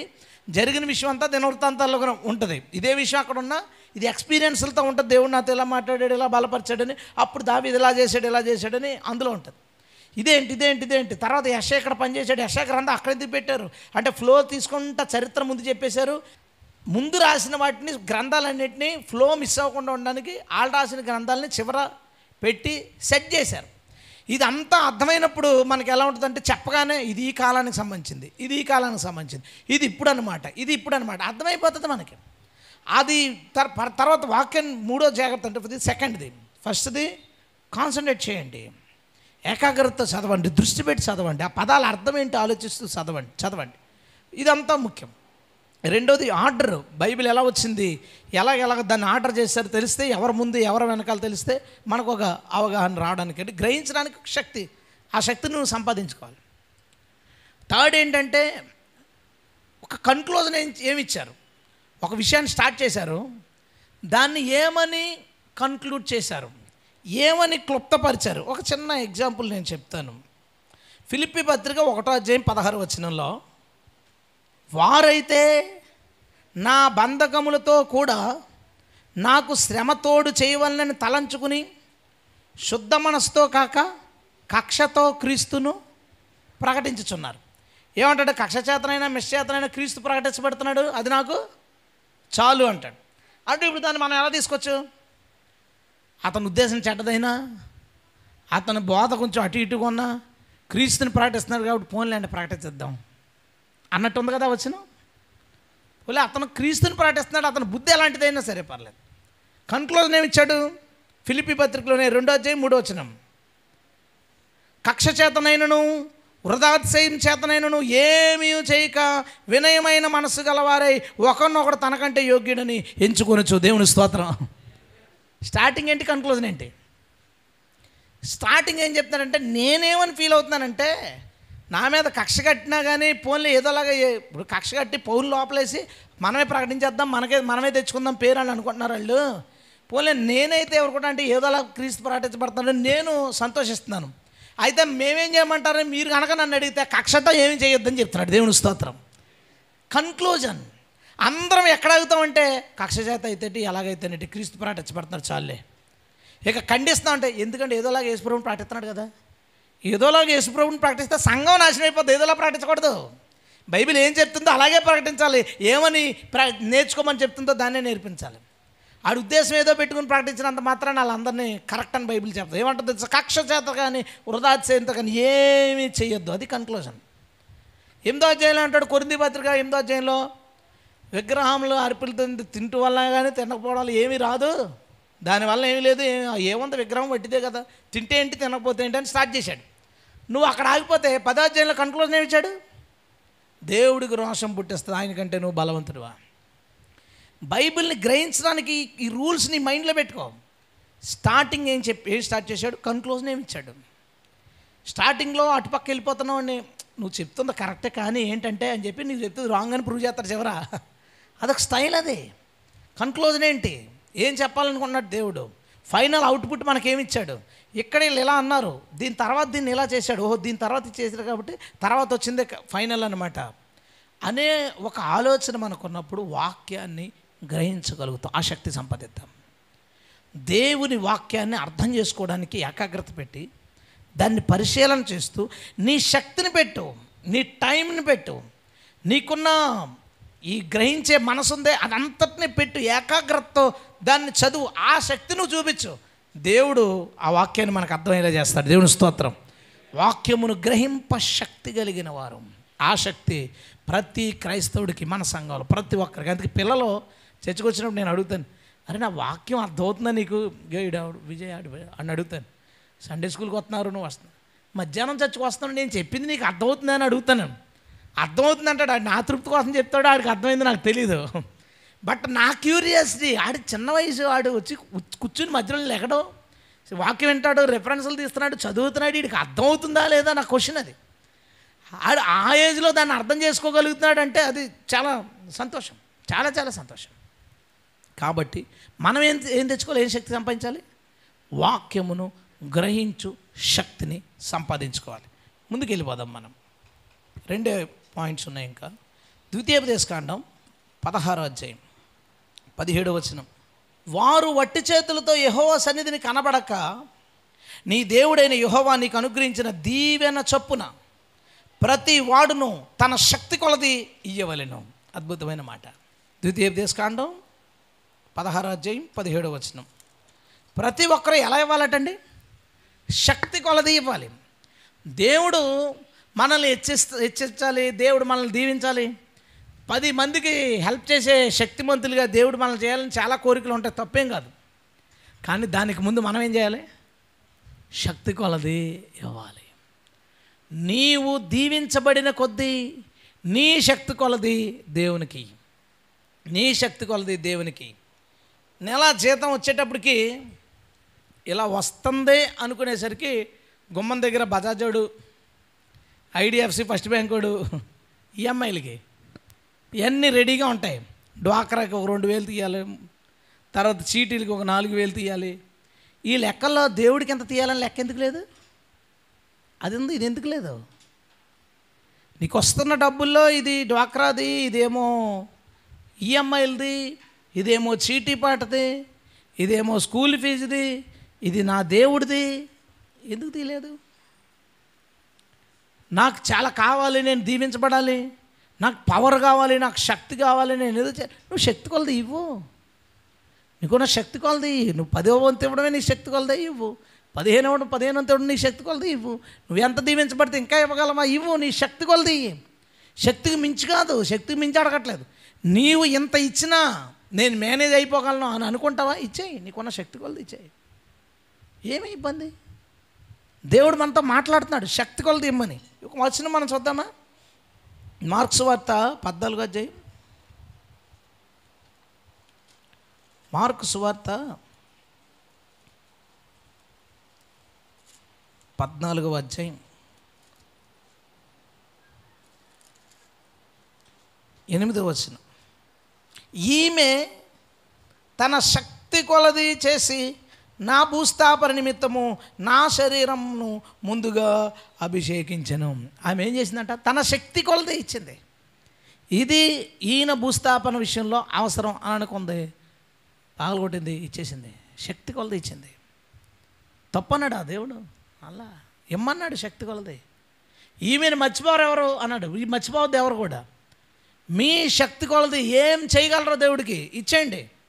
ఏమి ఇవ్వగలరో ఇచ్చేయండి. ఏది అమ్మేసి ఇచ్చేయగలరో ఇచ్చేయండి. ఏది మీ దగ్గర ఉందో ఇచ్చేయండి, దేవునికి ఇచ్చేయండి. ఏం చేస్తే దేవుడి దగ్గరికి వెళ్తుంది? ఎవరు ఇదిగో ఈ భేదవాడికి ఇస్తే దేవుడి దగ్గరికి వెళ్తుంది, ఇవ్వండి. ఇది ఈ మినిస్ట్రీకి, ఈ పరిచర్లు ఇస్తే అవుతుంది. ఇదిగో ఈ భాగాన్ని వేస్తే దేవుడి దగ్గరికి వెళ్తుంది, ఇవ్వండి. ఏం చేస్తామని చచ్చిపోయినప్పుడు ఏం పట్టుకెళ్ళడానికి ఏం లేదు, ఏమీ లేదు. మనం ఏం చేసేది లేదు. ఉన్నప్పుడు ఇచ్చేసామనుకోండి, అదే అక్కడ దాచుకోగలుగుతాం. అదే ఆలోచించండి. దేవుడు మాట్లాడుతాడు మనతో. ఇంకొక మాట ఉంటుంది చూడండి, అపోస్తలుల కార్యాలు 11:29 వచనం. అప్పుడు శిష్యుల్లో ప్రతివాడు తన తన శక్తి కొలది యోదయలో కాపురమైన సహోదరులకు సహాయము పంపుటకు నిశ్చయించుకొని, గట్టిగా స్తోత్రం చెప్దామా? ఎందుకు ఆదిమ సంఘం అంత పవర్ఫుల్లో తెలుసా? ఎందుకు అంత శక్తి కలిగి ఉందో తెలుసా? వాళ్ళకున్న శక్తి కొద్ది ఇచ్చారు. దేవుని ప్రేమించడం కాదు అది, వాళ్ళకున్న శక్తి కొద్ది ఇచ్చారు. వాళ్ళు ఇచ్చారు, ఇచ్చి పొందుకున్నారు. దేవునికి స్తోత్రం. మీ అందరూ కూడా గుర్తుపెట్టుకోండి, ఇది మీ బ్లెస్సింగ్ కోసం చెప్తున్నాను. ఎందుకంటే ఎప్పుడో కానీ కానుకల గురించి చెప్పే పరిస్థితి రాదు. ఇప్పుడు వచ్చింది మనం చెప్పాలి. నేను నీ శక్తి కొలది నువ్వు ఇవ్వి. లెక్కలు వేసుకోకుండా దేవుడు కూడా విస్తారంగా పట్టజాలనంత ఇచ్చి తీరతాడు. దేవునికి స్తోత్రం. ఈ మతోన్మాదులు గట్రా అంటారు, పాస్టర్లు మీరు ఇవ్వండి మీకు రెట్టింపులు వచ్చేస్తాయని చెప్తారు. అలా చెప్పి తీసేసుకున్నారు. ఎస్, అలాగే చెప్తాం. ఎందుకంటే అది నిజం కాబట్టి. దేవునికి స్తోత్రం. అది నిజం. ఏమండి, గవర్నమెంట్ ఏమంటుంది? ఇదిగో జూలై నెలలో మీరు విత్తనాలు వేసుకోండి అని చెప్పదా? చెప్పుద్ది. ఈడేమంటాడంటే మొత్తం గవర్నమెంట్ విత్తనాలు వేసుకోమని చెప్తుంది, విత్తనాలు అన్ని నేల మీద జల్లుతుంది, వేసుకొని అంటాడు. గడ్డి తింటావు నువ్వు అంతే. విత్తనాలు వేయకపోతే ఆ నేలలో ఏం మొలుతుందండి? గడ్డి మొలుతుంది. వీడు పశువే కాబట్టి వీడికి కావాల్సిన ఫుడ్ వీడికి దొరికేద్ది. అందులో మన మనుషులు, మనకు ఆహారం కావాలి. విత్తనాలు విత్తమనే చెప్తాం. విత్తండి. నీకున్న శక్తి కొలది విత్తే, శక్తికి మించి కోసుకో. దేవునికి స్తోత్రం. మళ్ళీ అందులో డౌట్ ఏం లేదు, అసలు ఏ డౌటు లేదు. నువ్వు విత్తావా, కోసుకుంటావు. శక్తి కొలది ఇవి, దేవుడు శక్తి నీకు ఇస్తాడు. నీ గురించి చెప్పుకుంటారు, దేవుడు ఎలా దీవించాడండి వాళ్ళని. చిన్న స్థితిలోంచి ఎలాగ అభివృద్ధి చేసి దేవుని యొక్క శక్తిని నీ ద్వారా ఈ లోకానికి ఆయన చూపాలనుకుంటున్నాడు. ఆయన చూపాలంటే ముందు నువ్వు నేను ఈరోజు చెప్తున్నది అంతా ఇదే. దేవుడు తన పవర్ని రకరకాల కోణాల్లో నీ ద్వారా చూపించాలనుకుంటున్నాడు. అలా చూపించాలంటే అన్ని కోణాల్లో ముందు నీ శక్తిని చూపించావు. నీ శక్తితో పాడు, నీ శక్తితో ఆరాధించు, నీ శక్తి కొలది ఇవి, నీ శక్తి కొలది చదువు, నీ శక్తి కొలది నేర్చుకో, నీ శక్తి కొలది విను. నువ్వు ఇవన్నీ నీ శక్తి కొలది చేస్తే నీకు శక్తికి మించినవి దేవుని యొక్క శక్తి నీలోనికి వచ్చి అనేక గొప్ప కార్యాలు చేస్తుంది. హల్లెలూయా. ఆఖరి విషయం చూద్దాం. ప్రసంగి గ్రంథం 9వ అధ్యాయం. ప్రసంగి గ్రంథం 9వ అధ్యాయం 10వ వచనం. చేయుటకు నీ చేతికి వచ్చిన ఏ పనైనను నీ శక్తి లోపం లేకుండా చెయ్యి. దేవుడు నిన్ను దీవించాలంటే నువ్వేం చేయాలో తెలుసా? దేవుడు నీకు ఏ పని అప్పగించినా దాన్ని శక్తి లోపం లేకుండా చెయ్యి. ఆ పని ఏదైనా సరే సిన్సియర్గా చెయ్యి, శక్తి లోపం లేకుండా చెయ్యి. ఎంత చేయగలిగితే అంత చెయ్యి, ఎంత కష్టపడాల్సి వచ్చినా అంత కష్టంగా చెయ్యి. నాకు వచ్చే ఆదివారం తర్వాత ఆదివారం నైట్ రాజమండ్రిలో మీటింగ్ డేట్ వచ్చింది. రాజమండ్రి కూడా కదా, కొవ్వూరు. నేను ఆయనతో నాకు ఇక్కడ 5:30 అయిపోద్దండి, ఇంటికి వెళ్ళాలి, దించాలి, 6:30 అయిపోద్ది, ముందు రోజు పడుకోను, ఏం చేయండి. లేదంటే అది చాలా ముఖ్యం, మీరు అంటే సరే నేను చెప్తాను, ప్రార్థన చేసుకున్నాను. నాకు నడిపింపు వచ్చింది. ఇప్పుడు నేను వెళ్ళాలా? శనివారం రాత్రి నిద్ర ఉండదు, పొద్దుట 8 వర్షిప్ చూసుకోవాలి, 11:30 12 అవుతుంది. ఎక్కడ వర్షిప్ చూసుకోవాలి, ఎక్కడి నుంచి కంగారుగా వీళ్ళందరినీ దించి మరలా 75 కిలోమీటర్లు జర్నీ చేసుకుని వెళ్ళాలి. అక్కడ వాక్యం చెప్పి మళ్ళీ 75 కిలోమీటర్లు ఇంటికి రావాలి. ప్రభా నువ్వు వెళ్ళమంటున్నావు కానీ నాకు బలం లేదన్నాడు అనుకో. బలం లేదనుకుంటున్నాడు కదా, లేదనుకున్న వాడి దగ్గర ఉన్నది తీసేస్తాను అన్నాడు. మీకు ఆ వాక్యం తెలుసు కదా మీ దగ్గర. తన వద్ద లేదనుకున్న వాడి దగ్గర ఉన్నది కూడా తీసేసుకుంటాడట. అందుకే అంటాడు కదా, ప్రభా నా దగ్గర నువ్వేమో విత్తన చోట కోసేవాడు కాబట్టి నేను దాచానంటే, ఎవడైతే తన దగ్గర లేదనుకుంటున్నాడో, తను చేయలేదనుకున్నా వాడి దగ్గర ఉన్నది కూడా తీసేసుకుంటాడట. అప్పుడు దేవుడు నా దగ్గర ఉన్న బలం కూడా తీసేసుకుంటాడు, ఆల్రెడీ ఇచ్చింది కూడా తీసిపోతాడు. నేను ప్రభా ఓకే వస్తాను, ఫోన్ చేశాను, వస్తానని చెప్పాను. నా శక్తి కొలది నేను పనిచేస్తాను. ఎందుకంటే మనం వన్స్ ఇక్కడి నుంచి వెళ్ళిన తర్వాత సువార్త చేద్దామంటే అక్కడ ఎవడో లేడు నమ్ముకున్నాడు, అందరూ నమ్మేసుకునేవాళ్ళు. పైకి వెళ్తే దేవుని స్తోత్రం ఆమె అనొచ్చు కదా. అందరూ ప్రభుని నమ్ముకునే వాళ్ళు ఆడికేం చెప్తాం యేసు ప్రభు గురించి. అందరూ బైబిల్ మేధావులే అక్కడికి వెళ్ళిన వాళ్ళు, వాళ్ళకి చెప్పడం ఏం లేదు పని. ఆడికి కిందకి వెళ్ళినా పని లేదు, పైకి వెళ్ళినా పని లేదు. చచ్చిపోయిన తర్వాత కిందకి వెళ్తే ఏడాలి, పైకి వెళ్తే నవ్వాలి, ఇంకో పని లేదు. కాబట్టి మనం ఏం చేయాలన్నా ఇక్కడే శక్తి లోపం లేకుండా చేయాలి. ఒక పని అప్పగిస్తే వాడు మొదలెడతాడు, పక్క పోతాడు. ఈరోజు కనపడతాడు, రేపు కనపడ్డావు. నేను అంటాను, అరే నువ్వు చెప్పు, నువ్వు రానని చెప్పు, నువ్వు చేయలేనని చెప్పు, ఇంకొకరిని చూద్దాం. చేస్తానని ముందుకొచ్చి మధ్యలో పోయి శాపం తెచ్చుకుంటారు బావు నువ్వు. ఎందుకంటే యెహోవా కార్యమును అశ్రద్ధగా చేయువాడు శాపగ్రస్తుడు అగునుగా. కానీ చెప్పించాడు ఎవరో? ఇర్మియా చెప్పించాడు, యెహోవా కార్యమును అశ్రద్ధగా చేయువాడు శాపగ్రస్తుడు అగునుగా. చెయ్యి, జాగ్రత్త చెయ్యి, కష్టపడి చెయ్యి. ఒక చిన్న పోస్ట్, ఒక ఇమేజ్ చేయాలనిపించింది, నడిపింపు వచ్చింది. మొదలెట్టావు, ఒక బొమ్మ, ఒక ఫోటో కావాలి, నెట్లో సెర్చ్ చేస్తున్నాడు. ఎంత విరక్తి వస్తుందంటే మనం అనుకున్న దొరకదు, ఇలాగా ఉంటుంది అలాగా ఉంటుంది. ఎతికి వచ్చేద్ది నీరసం, ఏదోటి తీసుకొచ్చి పడేసావు అంతే. రెండో పని నీకు ఇవ్వడానికి ఇష్టపడ్డావు. ఎందుకు? వెతకే శక్తి నీకు ఇంకా ఉంది. నేను అనుకో వెతుకుతాను, దొరకలేదనుకో వదిలేసి మళ్ళీ కాసేపు అనక వెతుకుతాను. ఏదో దాంతో నేను చేయను. ఏదైనా ఇప్పుడు ఈ కర్టెన్ ఉందా, కర్టెన్స్ నేను మైండ్లో అనుకున్నాడు, ఈ ప్లానే దేవుడు నాకు దర్శనంలో చూపించాడు. చర్చ్ కొలత ఎంత, పొడవు ఎంత, వెడల్పు ఎంత, కొలత చూపించినప్పుడు ఎదరక నేను తవ్వేస్తే కొలత నాకు దర్శనం రాకముందు దేవుడు నాతో మాట్లాడితే మళ్ళీ జేసీబీని తీసుకొచ్చి ఆ 2 గోతులు పూడిపించి వెనక్కి గోతులు తవ్వించాను నేను. చర్చిది ఫస్ట్ నుంచి ఉన్న వాళ్ళకి తెలుస్తుంది. ఎదర తవ్వేసింది ప్రభు మాట్లాడి డిస్టెన్స్ కొలతేసి ఎదరకు ఎందుకు వచ్చావు, వెనక్కి వెళ్ళాలి కదా అన్నాడు. అలాగానే మూయించేసి మళ్ళీ జేసీబీ తెచ్చి తవ్వించాను.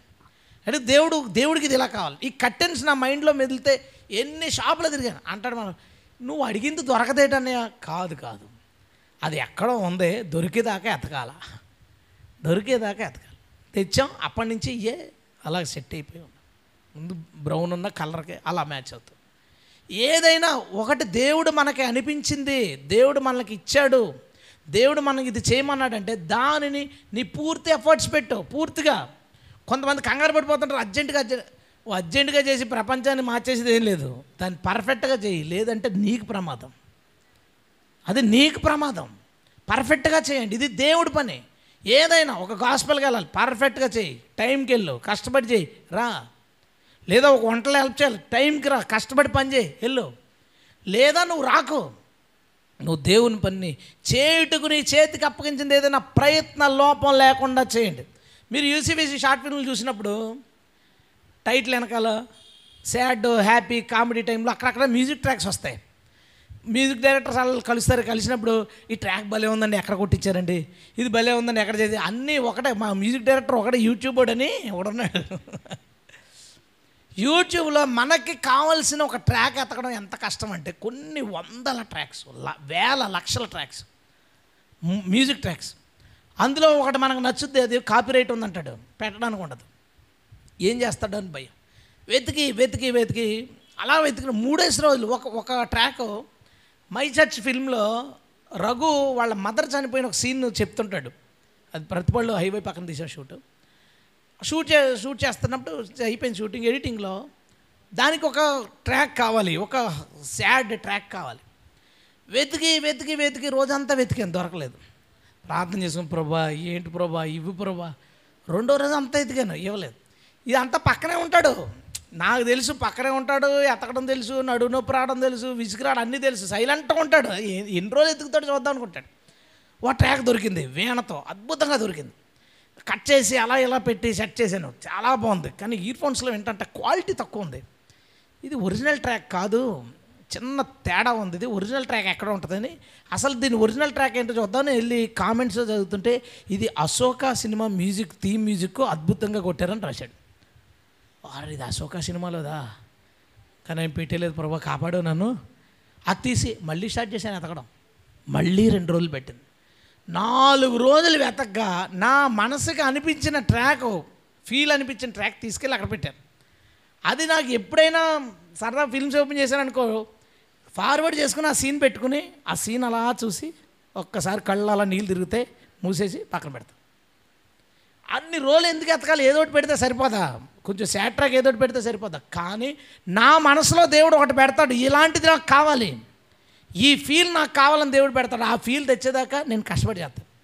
అందుకే నేను నా ద్వారా దేవుడు చేయించిన ప్రతిదాన్ని దేవుడు అనేక మంది దగ్గర తీసుకెళ్ళడానికి కారణం కెమెరా క్వాలిటీ గొప్పగా ఉండి, టేకింగ్ గొప్పగా ఉండి, డబ్బింగ్ క్వాలిటీ గొప్పగా ఉండి, ఏదో ప్రొడక్షన్ వాల్యూస్ గొప్పగా ఉండి కాదు. అన్నీ అంతా తూతూ మంత్ర తీసినాయే. అది నా ప్రయత్నం లోపల లేకుండా నేను చేసినందుకు దేవుడు దాన్ని ఆయన ఎంత దూరం తీసుకెళ్ళాడు. దేవుని స్తోత్రం. మీరు అన్ని చూడండి, ఎక్కడ ట్రాక్ వచ్చినా సరదాగా వినండి, ప్రతిదీ యాప్ట్ అయి ఉంటుంది. దాన్ని బోల్డంత కష్టపడ్డా. ఒక ఇమేజ్ చేసినప్పుడు చేసేస్తానా అంత అయిపోద్ది, కరెక్షన్ చూసుకుంటాం. కరెక్షన్ దగ్గర మనమే రాసుకుని మనమే టైప్ చేసుకున్నప్పుడు కరెక్షన్కి విసుగొచ్చేద్ది.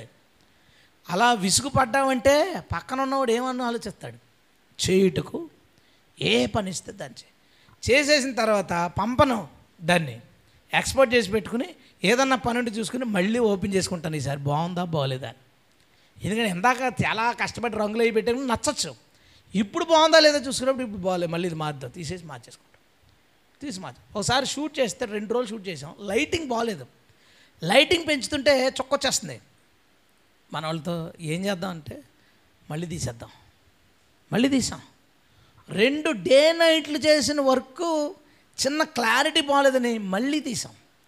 చూపాడయ్యే సాంగ్ తీసినప్పుడు ఈవినింగ్ షాట్స్ బాగా రాలా. ఈవినింగ్ షాట్స్ బాగా రాకపోతే ఏడ్చేసాను, కంప్యూటర్ దగ్గర కూర్చొని ఏడ్చాను. ఇంతమంది జనాన్ని ఎలా తేవాలి, ఎలా చేశానండి.